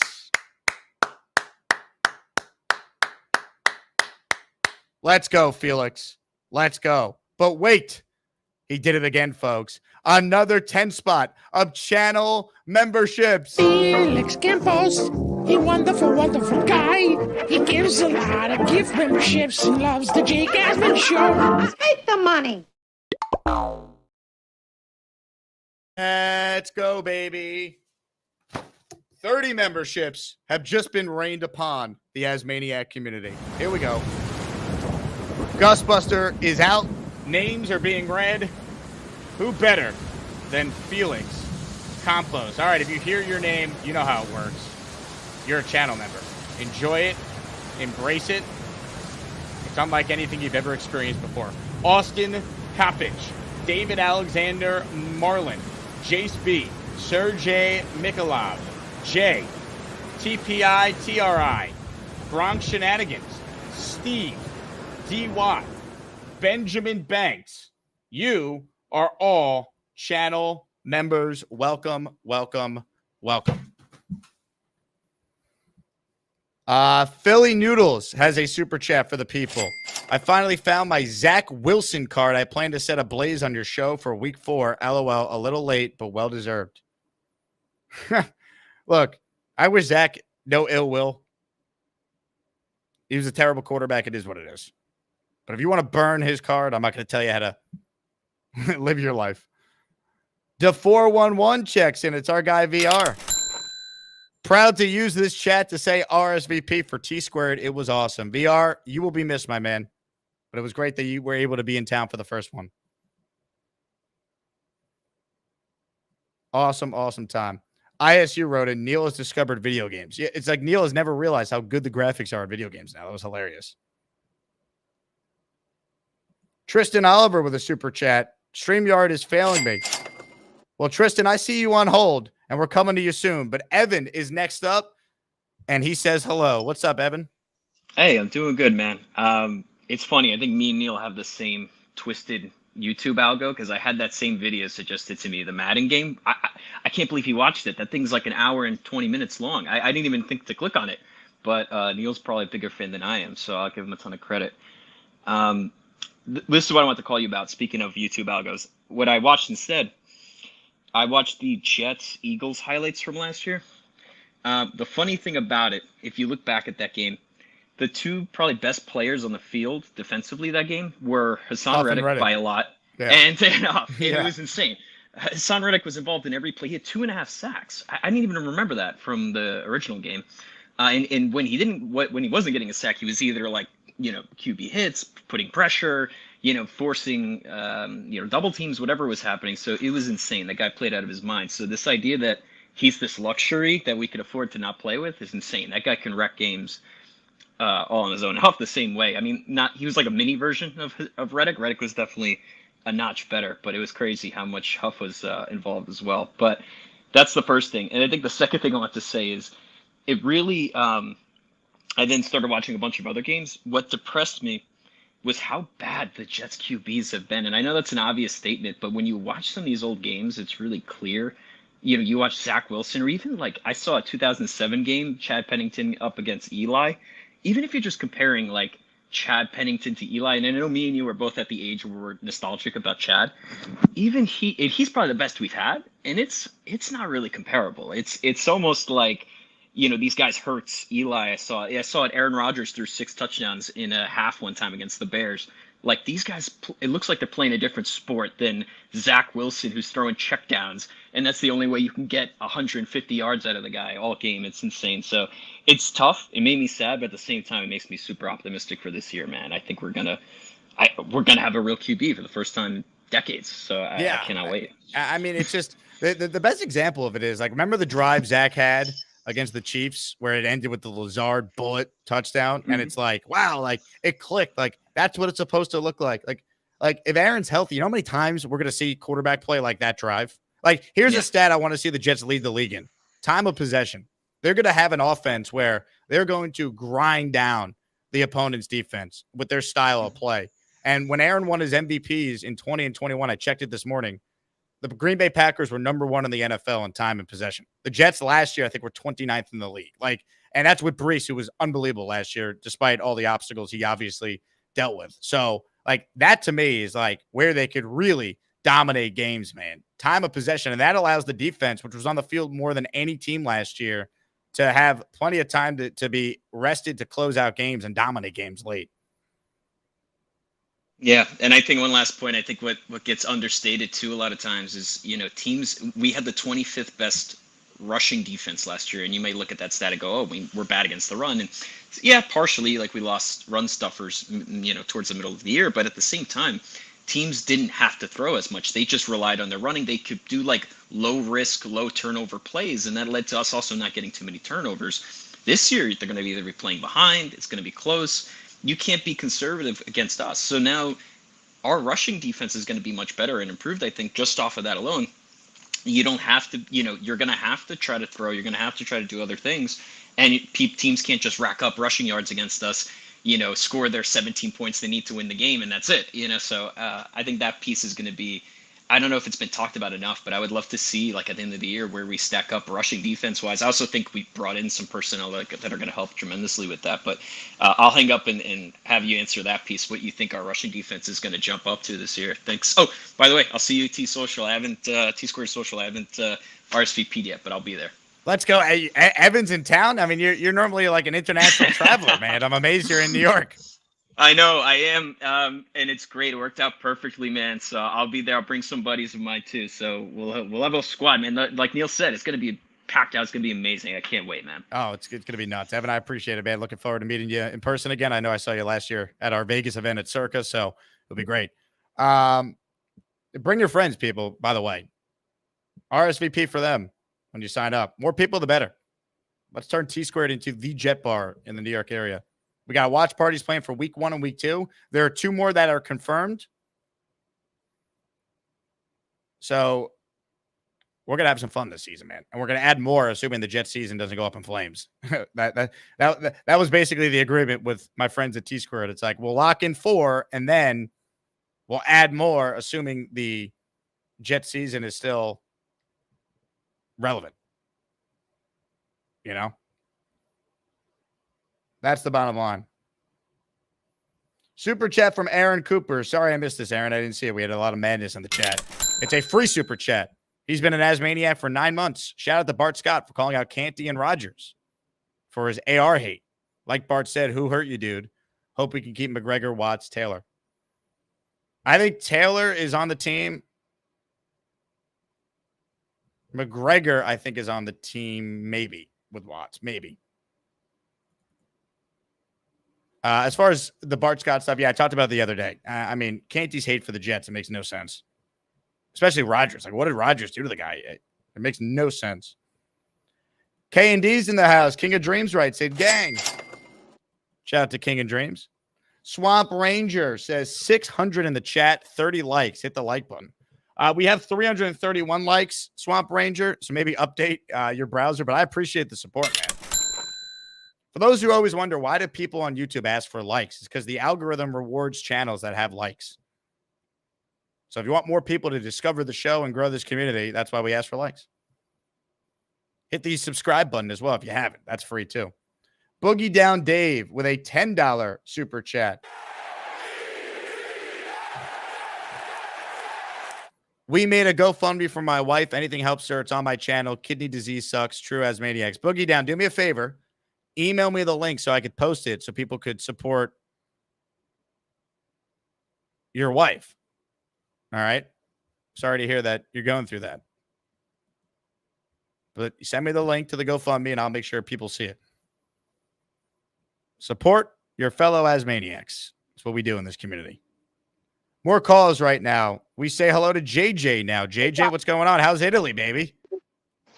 You can't see it, but directly behind me, I'm on a tour bus. Directly behind me is the Coliseum. And I got to say, for all those of you who shit on MetLife Stadium, I mean, the Coliseum ain't got nothing on MetLife. They don't even have instant replay in there. I mean, imagine 80 BCE watching people get thrown to the lion then, and you can barely see because you're standing on the top.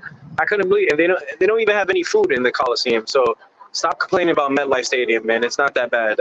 That's my first Italy hot take. Yo, you know what's funny? I've been asking every single restaurant I go to if I can put chicken on my pasta, and they're like, yeah, sure. We don't fucking care. Like, sorry, we don't care. You can put whatever you want.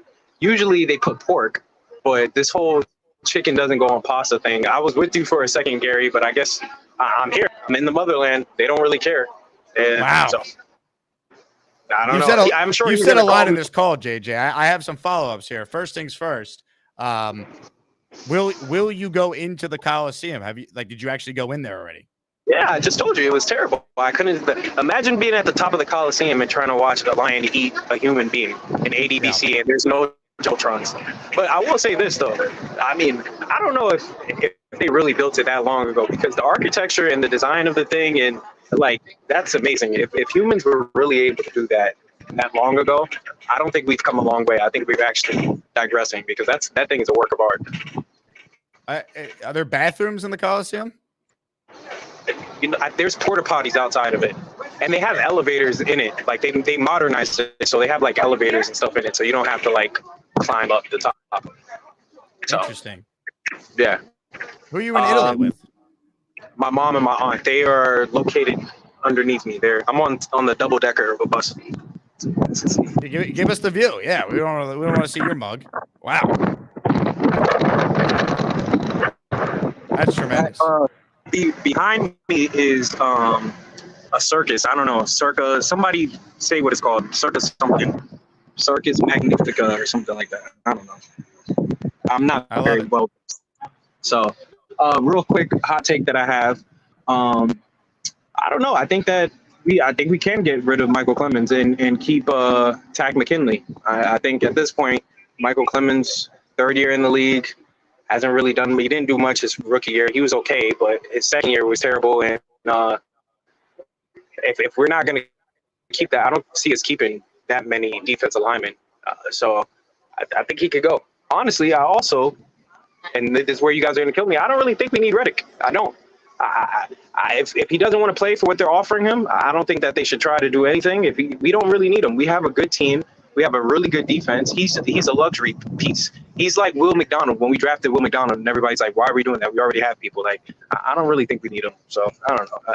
I like McKinley. I like the guys we have. I love Jermaine Johnson. He's a stud. We just have a lot of talent on the lines. So I'm not in a rush to get Reddick. So if we have to pick one or the other, if we have to sign Reddick or keep Clemens, then I would say keep Clemens because he's cheaper. But at the same time, I get it. Reddick is a Hall of Famer. Stop it. I get it. He's a Hall of Famer, but he's only going to be on the team for 1 year, and he's asking for how much? How much money does he want? Like he's not a Hall of Famer, I don't think. But he's a Pro Bowl pass rusher. You can't even say that with a straight face. That you rather have Clemens than Reddick? Come on. Well, because let me tell you why. He's cheaper, and at the end of the day, we have Quentin Williams in the middle. Hold on. Pay attention to your tour. Pay attention to your tour. There's an important announcement. I don't know what they. I don't speak Italian yet. So I don't know what they said. But anyways, I Have you digress. had All any I'm saying wine? is- I'm not, entertaining your most recent take. I have no patience for it. Have you had wine on this trip? Pinot Grigio, and Chardonnay. I'm happy to hear that. Thank you, guys. You look like you were meant to be in Italy. Like I think it's a good fit for you. I got the taco meat out, as the ladies call it. Mm-hmm. Like tremendous. So, I'll see you guys when I get back. But yeah, man. All I'm saying is Reddick, we don't need him. If he doesn't want to play ball, let him go. I don't care anymore. Maybe it's the Pinot Grigio talking. I think it is. JJ, great call. Enjoy the trip. If you run into any Asmaniacs, let us know. Wow. Come on now. Rather Clemens than Reddick. Get out of here. There are too many Jet fans that are just like, screw Reddick. And it's like, you're just not seeing the forest through the trees, man. One injury to Jermaine Johnson or Quentin Williams, you're going to be rethinking this. And I'll tell you what, I think it's going to end up being a moot point because I think Reddick's going to show up Labor Day or the day after Labor Day so he can get his game check for week 1. I think he will play. I don't think he'll play a lot week 1 if he shows up, but I think he will be out there. And if he's not out there for week 1, I think he plays week 2. But I do think he shows up because he wants to get his money. Because all he could do is take in the stance he's taken, try and make the Jets look bad, put pressure on them. But then when push comes to shove, he's going to be 30. He needs the play to get paid, if not by the Jets, then someone going into free agency next year. So logic tells me he shows up next week, but we'll see. I'm operating like he's not going to be there for week 1 or not going to play week 1, but that doesn't mean he might not be there. Kekuka Lake Jet fan with an Asmaniac super chat. All of took was vacay with mommy to get JJ happy. All it took was vacation with mommy to get JJ happy. That's the super chat here. Okay. JJ did seem like he wasn't in a good mood, to be fair. Jolly JJ, as they say.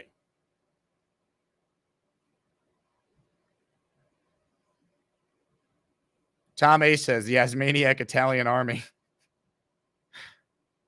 Ladies and gentlemen, joining us right now is someone who always has controversial takes, specifically takes involving what we just discussed, food, and Michael Clemens. We say hello to Gary. Hello, Gary. First of all, hey, how's it going, Jake? How you been? Did you miss me? Not really. No. Okay. It was nice to get a little break from you, but I do enjoy your calls. Do you really, though? Do you really enjoy my calls? Power boy. Not always, but sometimes. So the Reddick situation first. This ain't gonna get resolved, is it? Are we looking at something prolonged here? I mean, I don't really care as long as he's back by the playoffs. Give him a month. Like an NBA kind of thing. Like give him load management. Like he's not that young anymore. So if he misses some games, it's not great. But as long as we get him back, middle of the season but that's what we're looking at here. This is not going to end soon, and then he's not going to be in game shape either, is he? This is going to go for a while. I still think he's ultimately going to show up. Maybe he misses week 1, but he shows up because, once again, what's in it for him? He's hurting himself if he doesn't show up. He's not getting paid. His contract tolls, and he's costing himself a ton of money. I know. That's why I thought, because the team really has the leverage here. So I thought, by now it would be taken care of. But it doesn't seem like it's made any progress, has it? Doesn't seem like the Cowboys seem like they were getting close with CD. Right? Like they were within $1 million, which to me is stupid. Like you're getting fined $50,000 a day. Just meet somewhere in the middle at this point. You're finding over $1 million. With this, it doesn't seem like they made any progress, right? Like it seems like we're in the same position we were a month ago. Yeah, but this could change very quickly because deadline spur action. The deadline for his week 1 game check is the 2nd of the 3rd after Labor Day. So that's when something could get done. Okay. And if you had to guess, just, what game do you think he makes his Jet debut? And when do you think we actually see him on a field of play? Week 3. The home opener. Yep. Okay. I can live with that. And JJ saying they're better without Reddick. I love JJ. He's probably my favorite caller. But of course he is. come on. Like, JJ, that is a all-pro player. You're not better without him, right? Like, you just, and it sucks that we have to have a stupid GM. Like, I wish we could just have a smart GM, but obviously, we can't have. You mean the GM that built the most talented team the Jets have put on a field, according to you, since 1998, that GM? Aaron Rodgers is the GM of the Jets, just like LeBron's the GM wherever he goes. Last I checked, Aaron Rodgers chose to play for the Jets because of the roster they already had in place before he got here. So if it was the Jaguars or the Panthers or a nondescript team like that, not the Jets, not the media capital of the world, you think he would have went to that franchise? Did Tom Brady go to Tampa? Tom Brady had a home in Florida. It's a little different. Miami is nowhere near Tampa. That's not Is even. Is that where his home is? Yeah. All right. I mean, he had a house in Florida. I mean, okay. That's like saying I have a house in New York and it's in Buffalo. That's nowhere near New York City. Okay. Tom Brady went to. He was going to go to the team that was going to give him the best chance to win. Is the point? Right, and the Jets had built a good defense. I give them full credit for that. And they drafted the offensive rookie of the year, and they had a top 3 running back in Brees. How many? Okay. They're so good they're drafting in the top 10 every year. That's how good they are. That's how you build your team. They're drafting in the top 10 every year. Gary, I'm no Joe Douglas defender. He inherited the worst situation you could inherit. He inherited Adam Gase and a shit roster. What are you talking about? This is why I don't miss your calls. And he's never had a roster. He's never had a record as good as the one he inherited. Like, consider how bad he's done. The roster that he inherited, best record he's ever produced. The team that's not his. I mean, you say that, but you're gonna seriously try and tell me the 2019 Jets is a better football team than the teams they put out there the last couple of years? The biggest difference is he got the Zach Wilson pick wrong, and then Aaron Rodgers got hurt on the 4th play last year. If you remove that year, this is now supposed to be the year where they win, assuming they get relative health at the most important position in all sports. Yeah, but getting Zach Wilson so wrong is what got you Garrett Wilson and all these other and Sauce Gardner. That's not true. Getting Garrett Wilson was because he traded Jamal Adams for 2 first-round picks. What are you talking about? Sauce Gardner came in Sauce Gardner was the pick they got after the 2021 season. With the Jamal Adams. That's a great trade. I don't know how they got 2 first-round picks for Jamal Adams. 1 seems like more than fair enough. 2 is like, it's crazy. This is why I don't miss your calls, because you do this to my face. So they don't get Sauce. If they hit on Zach Wilson or they hit on that pick, they don't get Sauce Gardner, right? Like, yes, when you're that bad every year because you can't build a roster, then yes, you pick early. And when you pick early every year, you should get good players. But the goal isn't But it's not just draft picks. The goal is to win football. It is not just draft picks. How about the last 3 jerseys you purchased? Where were those guys picked, Gary? Tell everyone where you got your last 3 jerseys. Who are they? Which players? Go ahead. Well, my last 3? Yeah. It's 2. Okay. Your last 2. Which players? Go. X and Xavier Gibson. Where was he drafted? Oh, he was an undrafted free agent that this front office found. Next. And Adams. Tony, oh, he was a UDFA that this front office found. Isn't that more a credit to the coaching staff? And it's both who hired the coach. Okay, so I know you like Saleh, but you're going to sell Saleh as a good hire to the fans. They hate him. He's one of the guys you're allowed to criticize. Everyone. I'm going to be fair. I'm going to be fair. They haven't won enough, but I'm not going to sit here and act like that. The only good moves the Jets have made under Douglas is when they were picking high in the 1st round. That's not true. You like Morgan Moses for a 6th-round pick? How's that look? You like Joe Tippmann in the 2nd round? How's that look? Want to keep going through this roster? How's Quincy Williams off waivers or JFM off waivers? Or even before those guys, Braxton Berrios was a waiver wire claim. Or, I don't know. Let's keep going. Braxton Berrios? He made the All-Pro team as a returner. He was a waiver wire claim. That's a good move. You're acting like the only move. No. Let me talk. You spew your nonsense. My turn to talk. You act like the only good moves this general manager has made is only when they've been picking very high because they've been bad. That is objectively false. False. Look at some of their other draft picks that were not in the 1st round. Trading up, by the way, for Breece Hall is a good move by the GM. Even in the 1st round, trading up for Jermaine Johnson, who made the Pro Bowl, who was the 26th overall pick that year, is a good move. So to act like their only good moves are because they had the 4th pick for Sauce is horse crap. Enough. I've given him credit. I said, same with Jermaine. I hated Jermaine. I thought Jermaine was too light in the ass. I said, that's not an NFL pass rusher. I was wrong. When he trades up, he usually gets it right. And Corley, I guess you would consider that a trade up, right? Corley was a trade up? No, they traded up for him. Yeah. looks like it's going to work. I'm not even counting him. The goal is him. not to hit on a wide receiver or a running back. The goal is to build a winning roster. Clearly, they have a winning roster, Gary. They do. They're the problem is 56, Jake. No. That's not a winning roster. No. You're the same guy who said this is their most talented team they put together since 1998. So shut the F up with they don't have a winning roster. The season hasn't started yet. Unfortunately, they only won 7 games last year because they had the worst quarterback situation in the NFL. You could have the greatest roster. You are not winning anything if you have that bad of a quarterback situation. Wouldn't it have been That is smart the if you had unfortunate a reality of the NFL.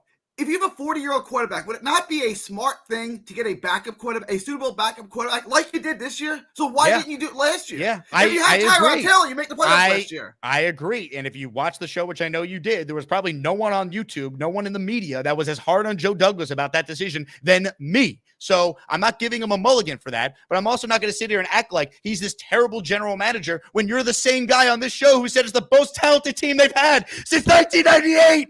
So what are you talking about? You got the gifts of Aaron Rodgers. You didn't get Kirk Cousins. You got Aaron freaking Rodgers, a top 5 quarterback in the history of football. That changes things real quick. Yeah, their team, though, was good before Rodgers got here. The problem was 7-10. Yeah, with a top 5 defense and the offensive and defensive rookie of the year. But they were missing the quarterback. The Broncos or the Patriots are good. No, they're not. Gary, how was Tampa Bay the year before they got Tom Brady with your guy, Jameis? I threw 30 interceptions and a mother effing season. If they had Jameis Winston last year, they're in the playoffs. No, they wouldn't. No, yeah, they wouldn't. Absolutely. If they had Jameis Winston the last 2 years, they're in the playoffs. Gary, there's not a single person on the planet, certainly in this chat, who agrees with you. How many games did Tampa Bay win before Tom Brady got there, Gary? They were 7-9. How many? 7-9. Oh, 7. 7-9. So the Jets won how many games the year before Aaron Rodgers got there? They were 7-10. Yeah, they were. And guess what? They were 6-3 and 7-4. And then what happened? Oh, Mike White got hurt, who was objectively speaking a competent quarterback, better than Zach Wilson. If he stayed healthy, they would have made the playoffs that year. Last year, there's no defending Joe Douglas, yet they still won 7 games. How is it possible they won that many games with the shit performance they had at quarterback? Oh, it means the roster he built is actually pretty good around the quarterback. The defense he built is really good. Yeah, and so is Garrett Wilson. So is Breece Hall. So is AVT. So is Joe Tippmann. It's not just Hang on, Jake. The Broncos have a good defense, a very good defense. Are they a good team? No. If Aaron Rodgers went there, they'd win 11 games. Right. And if Aaron Rodgers went to Denver, they'd win 11 games. Okay. Well, guess what? That's what Aaron Rodgers. Good. They have a good defense. Well, guess what? Aaron Rodgers could have went to Denver. He didn't. He went to the Jets instead a year later. So what are we talking about here? Gary, name me the team in the NFL. Gary, he could have gone there. Name me the team in the NFL that is any good without a quarterback. Name me the team that's a legit contender without a quarterback. You're not contending for a Super Bowl. You right, can be 9-8, 10-7, maybe. Cool. You're not going to contend. Cool. It is the prerequisite to have a chance to win. You need a quarterback. That's it. So and Joe Douglas built the worst quarterback room of my lifetime, maybe ever. He did. He also had Aaron Rodgers for 4 plays. That kind of factors into the evaluation too. They made a mistake going with Zach. We never could have expected that it would backfire on the 4th play where you needed Zach Wilson for the entire season after you lost Aaron Rodgers on the first drive of the season. Your thoughts on the year 2, Zach Wilson's year 2. Whose decision was it to start Zach Wilson over Mike White? Is that from the organization or is that from the head coach? Where does that come from? I think it's obvious. It's organizational. It's organizational. He's the 2nd pick in the draft. They weren't going to bench him for Mike White. Okay, so I mean, if you looked at and I'm not saying Mike White's no great quarterback, but he's an NFL quarterback. He's a serviceable quarterback. If you look at Mike White and Zach Wilson, it ain't even close, right? Like this isn't even a comparison on who's better, and they still went with Zach Wilson. So at that point, you're not even prioritizing winning. You're just trying to be right. Just like that's not true. That's not true. I think that, and we even saw it in Zach's first game that year against the Steelers that he had the good 4th quarter. The talent level. 3 picks in that game. I don't know. He didn't throw 3 picks in that game. He led a 4th. Sure did. Well, sure did. I don't have the box score in front of me, but he led a 4th quarter comeback where he was excellent on that final drive. The hindsight here is ridiculous. He was the 2nd pick in the draft. They believed in his talent. They were hoping by playing him, it would click and develop. At times, not often, we saw moments where it did click. The Kansas City game, the Texan game. There were moments where Zach actually looked like, hey, maybe there's something here. They were betting on his talent. It didn't work. So what are we doing here, man? Like plenty of GMs have missed on quarterbacks. The difference is they usually get time to come up with a solution. Douglas is getting the opportunity to fix it because Rodgers got hurt last year on the 4th play. You're the same guy who said that Aaron Rodgers with this team that Joe Douglas has built is the most talented roster they've had since 1998. So then you try and redo the same horseshit argument that we've all heard on the show a million times, and it's just annoying. It's enough. I'm not doing it, man. I could literally play you the 3-minute clip from the last time we had this same exact argument in June. The same thing. You don't like Douglas. Great. Here's the bottom line. He's going to get this year. And if they don't win, they will rightfully make changes. But you can't you lose the argument automatically when you're the guy who says this team that this GM put together is the most talented team. These are not my words. These are your words since 1998. You lose the argument when you say that, and then you bash the GM for how bad he is. Is he perfect? No. Has he made mistakes? Absolutely. Effing-lutely. But enough. It is just a horse crap argument. The worst thing you ever did, Gary, was say that on the record, because I will use that against you till the rest of my days on this earth.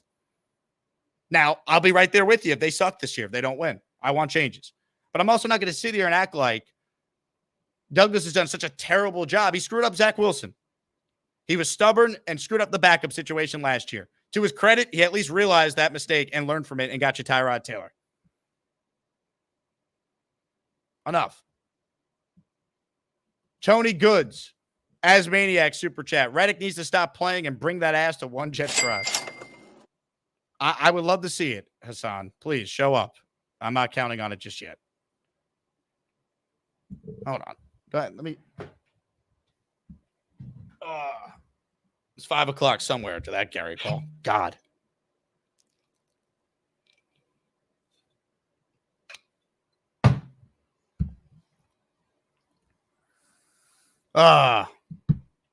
Anything is possible, folks. M. King, Super Chat, cuts the line. Hold on. Where did the Super Chat go?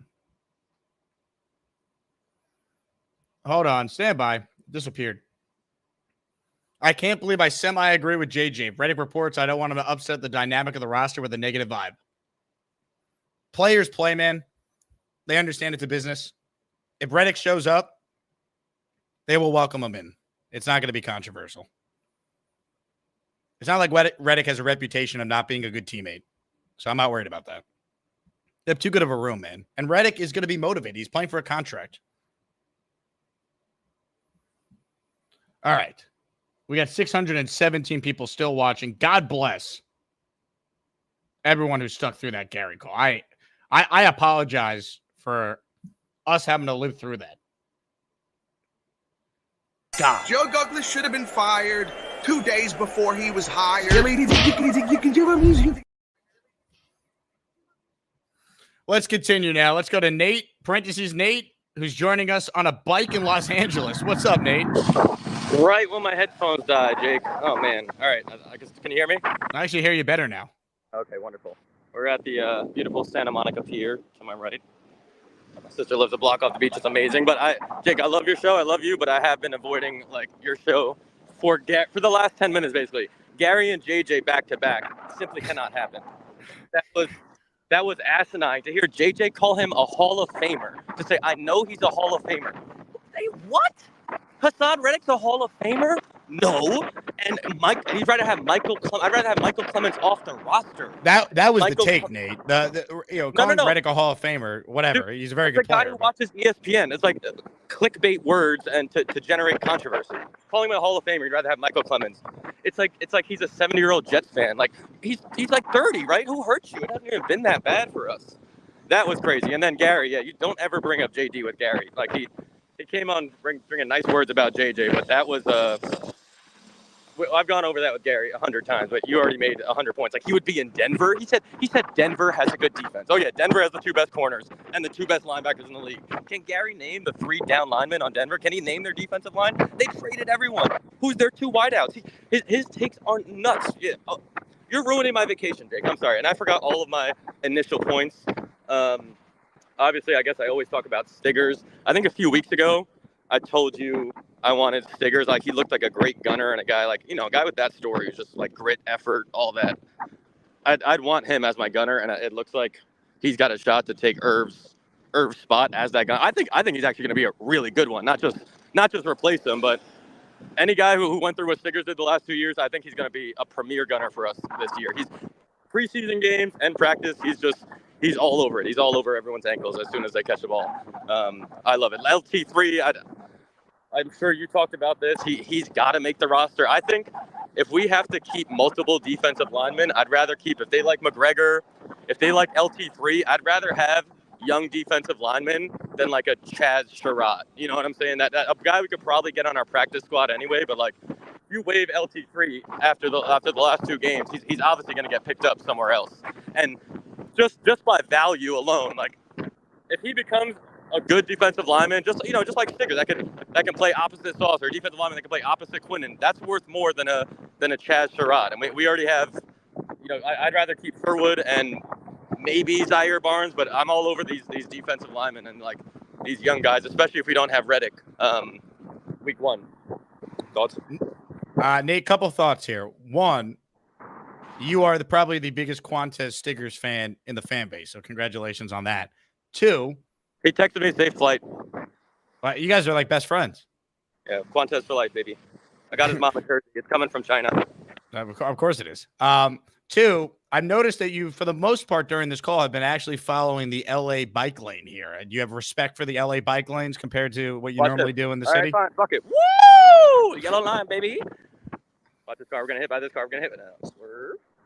No, it's a more chill vibe here. I want to fit in with everyone else. This guy yelling at me? Yeah, probably because you're not in the bike lane. But yeah, everyone, look, they're so chill. I'll let you cross. Have a nice day. Enjoy your yoga. Red lights. I'm still colorblind when it comes to lights, though. Did you get like one of those like smoothies that everyone drinks in LA? Yeah. I went to the Equinox, and they have multiple gyms that are like solely for like Instagram influencers. Mm-hmm. People are just like doing their makeup. It's like a 6-story gym, and it was a $14 smoothie, and it was terrible. But so does your sister like LA more than New York? Yeah, she loves it. She literally lives a block off the beach right there. So, and she just had a newborn. They're in a rent stabilized apartment, 2-bedroom. So they're probably gonna raise their kid here. He's gonna be a surfer dude. Nice. Congrats to them on the sex. Definitely. I'll let you know. Let her know. All right, appreciate it. All right, Nate. Well, good call, and keep up the good work. Until next time. Ladies and gentlemen, Nate, parentheses Nate. Not a big fan of my decision to go JJ Gary back to back, which, to be fair, it's understandable. I mean, look, every time Gary calls in, there's at least a 30 to 40%. Nah, it's probably a little high. There's probably a 25% chance there could be some fireworks. That's probably fair. More calls right now. Ladies and gentlemen, we say hello to Weed the People. Weed, what do you got for us? What's up, Jake? How you doing? I'm good, Weed. How are you? I'm all right. Not bad. What do you think? So, I don't know what to think. It appears like that is me, Bobby Midnight, and Director of Merch Store Operations, Carly. That's Tiger Bobby. Tiger Bobby, okay. Tiger Bobby. And then Siegfried Jake and Roy Carly. Is Carly a cat? What is that? Nah, you just can't see the body that good. I have a good one, though. Have you seen the latest movie coming out? I don't know. Oh, God. You should have seen him the other night, Jake. Charles was all kinds of dirty in Nick's chat or Bobby's chat. The Blair Witch background? Yeah, man. Yep. Blair Witch Project. Charles Gorman, man. He's one of the greats. He's great. I love Charles, man. He's a good guy. I think he loves you. I think so. I like to think so. I got to meet him. Hopefully he goes to one of those games, or I can come to T Squared one of these games. Wait, I need you at T Squared for week 1, man. What are you doing? I don't know if I'll make week 1, but I'll definitely be there for one of them. How about week 2? Possibly. It's a Sunday at 1. What else are you doing besides getting high? I just started my new job around here when I got back, so I don't have the pull I did at my other job to get off. So I kind of got to roll with the schedule. I see. You're a very busy guy. Not really, but no. Nah. I'll tell you what, Haason Reddick needs to hurry up because he's got a chance to be part of something special this season. and he's just fucking himself. Mm-hmm. And Gary is absolutely fucking mental. Jake, I love it when he comes on because it's just, I can just sit here and listen to you guys talk for hours. It's the funniest shit in the world. Well, you said a lot during this call. Thank you for I did, blessing us man. with your presence. One of those days. You have a great day, Jake. Weed, you as well. Ladies and gentlemen, the great Weed the People. Weed was gone from the show for a long time. I'm glad he's back to being a regular. Missed Weed. Sometimes he goes by Weed the People. Sometimes he goes by just Weed. Sometimes he's just Mr. Weed. All right, serious note, I want to share this. So if you were tuned in earlier, we had a GoFundMe for listener David. His wife is battling a chronic kidney disease. He has emailed me the GoFundMe link. So I'm going to share that in the live chat right now. David, GoFundMe link. So the Asmaniac to donate whatever you are comfortable donating to support. I'm sure it'll be appreciated by David and his family. Boogie Down Dave was the super chat we got. We made a GoFundMe for my wife. Anything helps her. It's on my channel. Kidney disease sucks. True Asmaniac. So I just posted the link in the live chat so you can support Boogie Down Dave and his wife with that one. Justin writes in, hey, Jake, T-Squared event is all sold out. It is not sold out. RSVP, Justin. Bring you and whoever you want. We're packing that baby in. It's going to be nuts. It is a huge venue, so don't worry about space. There's plenty of room for everyone. All right, let's rapid fire through some calls here. This has been a nearly 2-hour stream. I'm back today at 4 p.m. Eastern with a big-time guest, so stay tuned for that one. All right, here we go. Jet Fan for Life is up next. What's up, Jet Fan for Life? Hey, what's up, Jake? Long time no smoke. I'm calling from Spain. I just want to say you have some of the most interesting and peculiar and weird guests. It is awesome, man. I laugh hysterically. I can never catch your show live because of the time difference. I'm at work usually, but today I got the day off. I've been a Jets fan since my family immigrated in 1985 to the United States. I was thrown into it. Ken O'Brien suffering through everything, and I've cried tears. I've broken TVs. I've done everything. I've suffered. The fans today, my question is, why are we being so negative? Why are we being so negative? We have one of the best teams that I've seen in my life. And for one player not being signed, okay, Haason Reddick, if he signs, okay, let's go. But if he doesn't sign, it is what it is. Another thing I don't get is people calling for Joe Douglas's head. Look at all the injuries he's had. What team has won anything with the amount of injuries that we've had? The last 3 years, we've lost key players in offensive lines. Quarterback sucks. All right, yeah. I mean, what are we gonna do? What are you gonna do? You know, I mean, the reason why, you know, the teams that go on to win championships is health. They're healthy. Tom Brady was well protected. Why? Because his offensive line always protected. Peyton Manning, what was the main reason? Peyton Manning was slower than a fucking three-legged turtle. But he was always protected. And it's also the ball gets out quick. They run the offense. Guys get into rhythm. Like just the quarterback play has been putrid. You factor in the O-line. Yeah, I mean it's been a disaster. Last year was supposed to be even with all the injuries to the O-line. If they had Aaron for the full season, they win at least 10. They're probably not a Super Bowl team, but they're 10-7 last year. Like realistically, with how good the defense was. So like this team is really good, my man. Like you like. We got to pray to the injury gods, but if they stay relatively healthy with Aaron being the biggest key, they're going to be good. Like there's a reason why the Jets' odds to make the playoffs are -175. They're now the betting favorites to win the AFC East. The rest of the world's waking up to how good this team is about to be. Yeah, but yet there's still guys like Gary. Well, I mean, I don't know what he smoked, what he drank. Maybe he drank pink thinner before. I mean, what are you talking about? I mean, this guy doesn't know what he's talking. Stumbling through the whole thing. He doesn't know what he's talking about. Come on, man. Let's go, Jets. Let's do something positive. Okay, Haason Reddick, listen, we are right now on 11-16. Easy. When Haason Reddick comes in, listen, we got AFC Championship game, and then we're going to the Super Bowl. Let's stay positive. Stop throwing the negativity out there, man. Let's go, Jets. I love it. Are you going to get to any games traveling from Spain? Listen, man, I can't travel. the Monday night game is here at 2:00 in the morning. Oh my God! But luckily, I get off. I sleep for a couple hours. I wake up at 1:00 in the morning, and then I watch the game. I'm the only one up screaming. I can't scream. I have to, but I'm always here. And I went through something tragic. I'm a big Jets fan, a big jersey collector. I had about 25 Jets jerseys, and I had to leave them all in my country. I had to leave them all at home because of the weight with the, with the packaging, with the luggage and everything like that. I couldn't bring all 25 jerseys. So I only picked out 2. I picked out Mark Sanchez and Curtis Martin. My favorite player, Curtis Martin of all time, Jets player of all time, and the last player to make the playoffs for the Jets, Mark Sanchez. I love it. Say what you want to say. He took us there.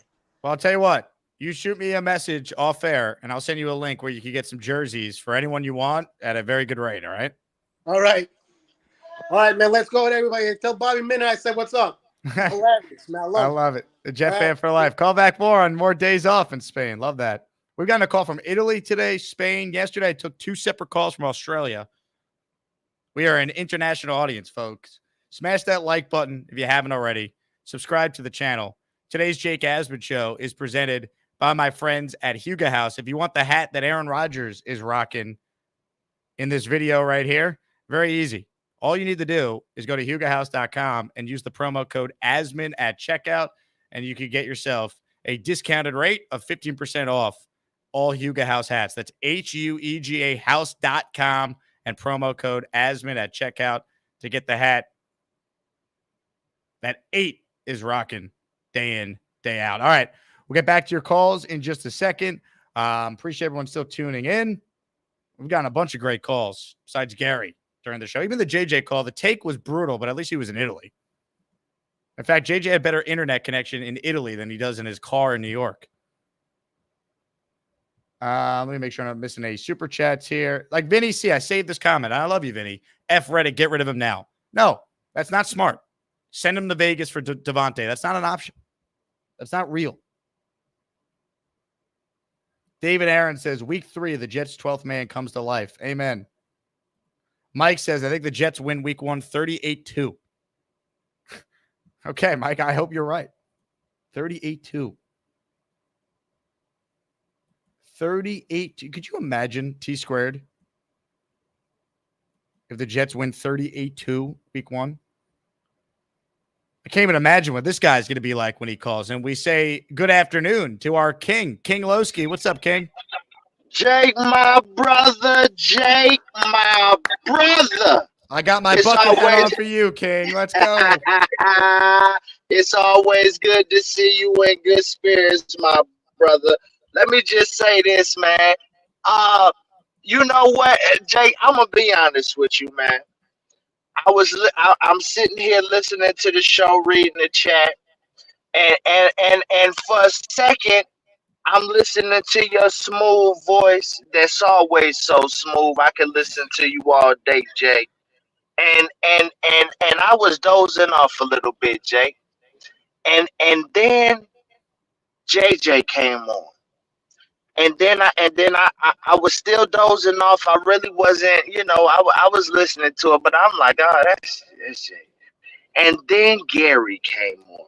Jake, I don't know if you woke up and chose violence this morning or what you was trying to do to yourself. Don't ever do that to yourself again, Jake. Don't ever do that to yourself again.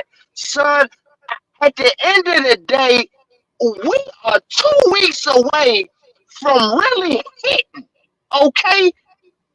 I don't want to hear nothing that goddamn Gary got to say about no doggone football right now. Let me tell you something, Gary.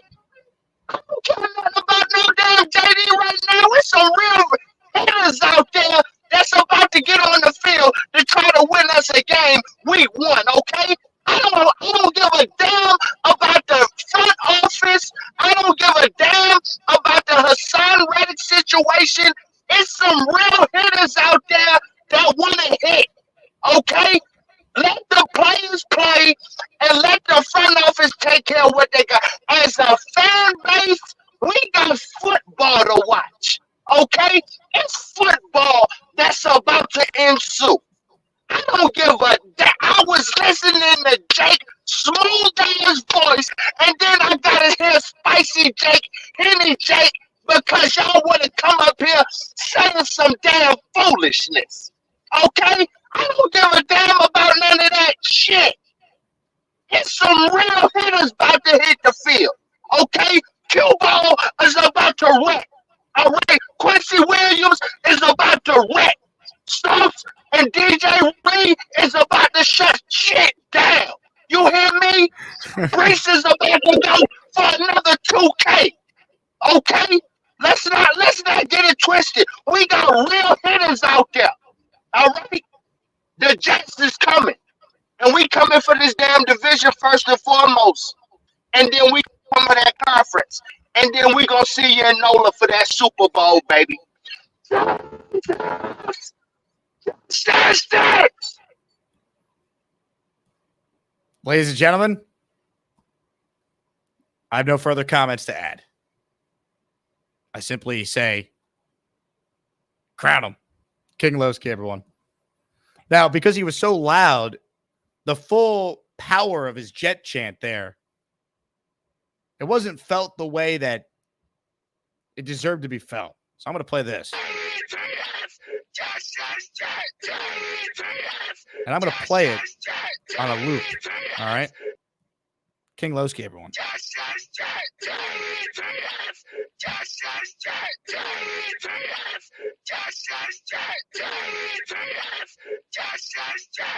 Let's go, King. Let's go. King Lowski, 1 of 1. Hit the King Lowski emoji. Ladies and gentlemen, King and Dreams with a super chat. My G Jake, my guys and ladies in the chat, what's the word? We're international for sure. Colombia. King and Dreams is on the line right now. Is he in Colombia? KND, where are you at? What's the word? I am not in Colombia, but I'm going to be in Colombia on Thursday, man. I just came back from Colombia and going right back. Man, I got to follow up that call. Man, yo, King Lowski, yo, that's my dude, man. That's my dude. This definitely gets me hyped, man. Just definitely gets me hyped, man. Listen, guys, ladies in the chat, Jets are winning it all. We are taking it. We're not asking for it. We taking it. And we're going to stand on business. That's it. We're going to stand on business, man. I keep hearing about this Haason Reddick thing. Listen, we're going to get it done. Relax. RELAX. Relax. We are good. We're Gucci, man.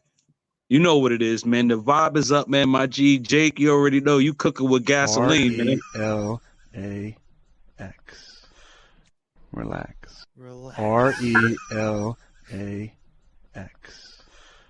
Relax. Absolutely, man. Absolutely, man. We're going to get it done, man. Jets are winning it. I heard somebody in the chat said 38-2 against the 49ers. Yo, come on, fam. You know that's cap. But we gonna win though. We gonna win for sure. We gonna win for sure, man. And I'm going 13-4 this season, winning the division, home playoff game, and we are going to the Super Bowl. I don't want to hear about we gonna win 1 or 2 playoff games. No, we're gonna win this whole mother thing. That's what we gonna do on the gang. On the gang, man, for the Jets. You know what it is, man. I'm out of here. Salute my G Jake. Peace. Ladies and gentlemen, the great K&D, King and Dreams. Check out his YouTube channel. He's got some great content. For those who are Patreon subscribers, Discord members, we did a special King and Dreams episode a couple months back, which was a lot of fun.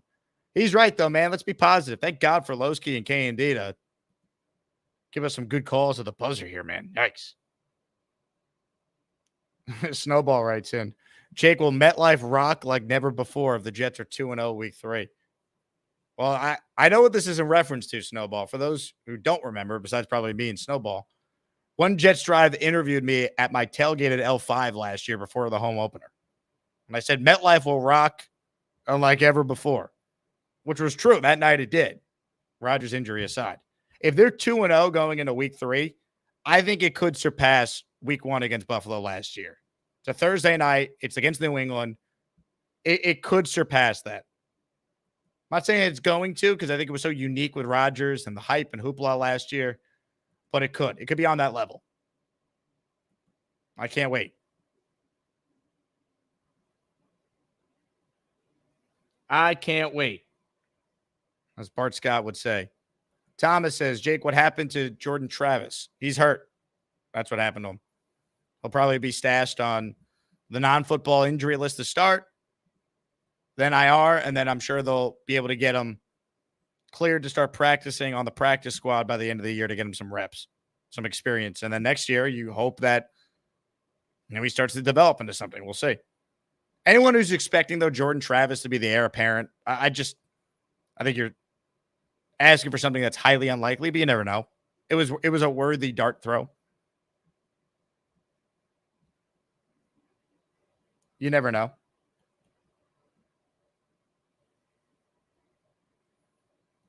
David says, I expect seismic registries for week 3. It could be insane, man. Seriously. It could be insane. K&D says, shot a Henny for my cheat, Jake. K&D, I needed it after that Garrett call. Yikes.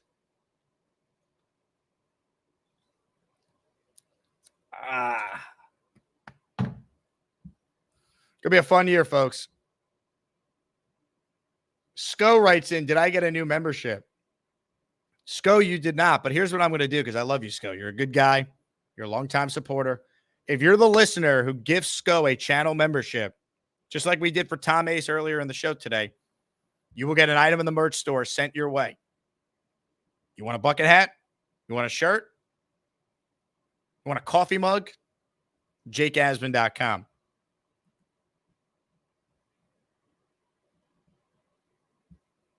We'll make it happen. Let me make sure I didn't miss anything here. Greg says Carly should sing the national anthem at the home opener. I agree. I mean, we all know that the voice is impeccable. It speaks for itself. I mean, we once heard her sing the ABCs, and that was met with tremendous reviews. I can't believe they have to sing the ABCs. Yeah, there's only A, B, C, D, E, F, G, oh, voice crack, H, I, J, K, L, M, N, O, P, Q, R, S, T, U, V, W, X, Y, and Z.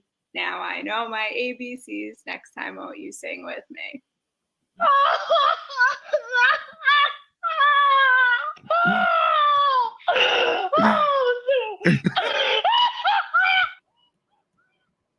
We know King Lowski's on board with that one, huh? Indy Jets with a membership that has been gifted to one lucky listener. It went to, let's see, E-Rock Dielman. What's up, E-Rock? Welcome aboard. Thank you, Indy. Infrared has gifted a membership. It went to SB24 Projects. There you go.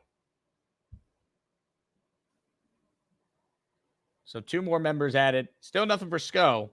So we'll take the SCO membership challenge to the afternoon stream. I'm going live with Glenn Naughton, friend of the show, at 4 p.m. Eastern time. So 3 hours. All right.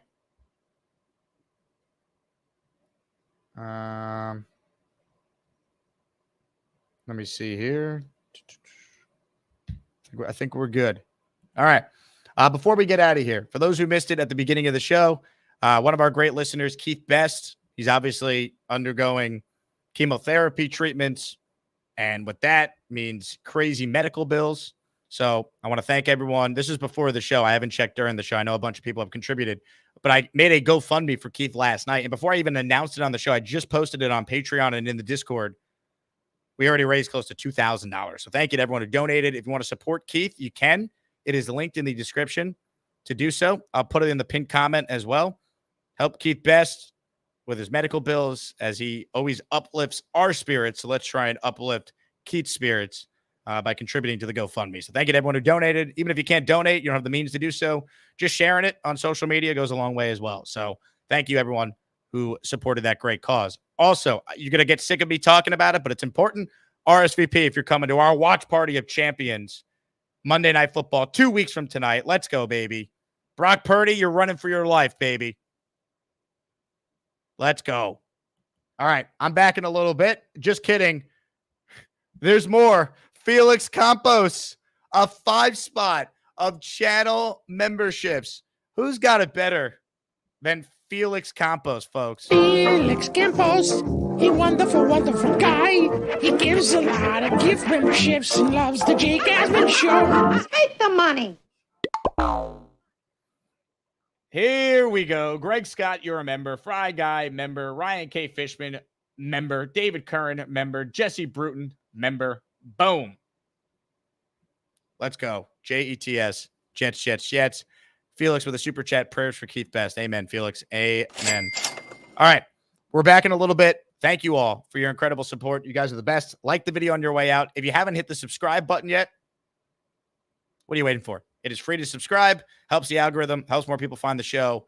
I'm approaching 40K and need your help in order to get there. Anyway, thank you all for your support. You guys are awesome. Boogie Down Dave says, thank you for sharing my link. My pleasure, Dave. I'm going to contribute to it when I get off the air here. So best of luck to you and your wife. Thank you all for tuning in. Thank you to everyone but Gary. Just kidding. I love you, Gary, but you annoy me sometimes.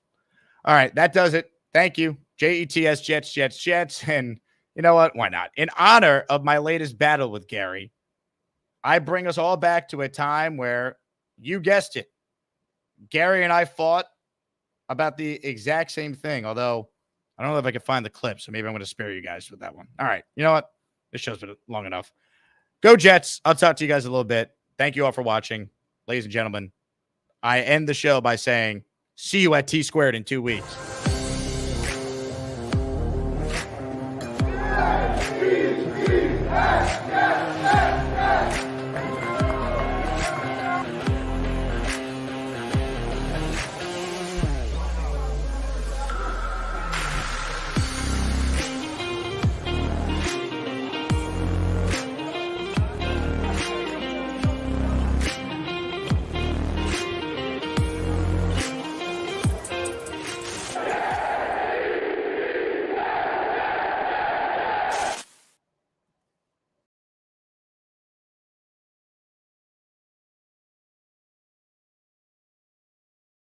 Is Brock Purdy gonna run for his life on the opener? Fuck you!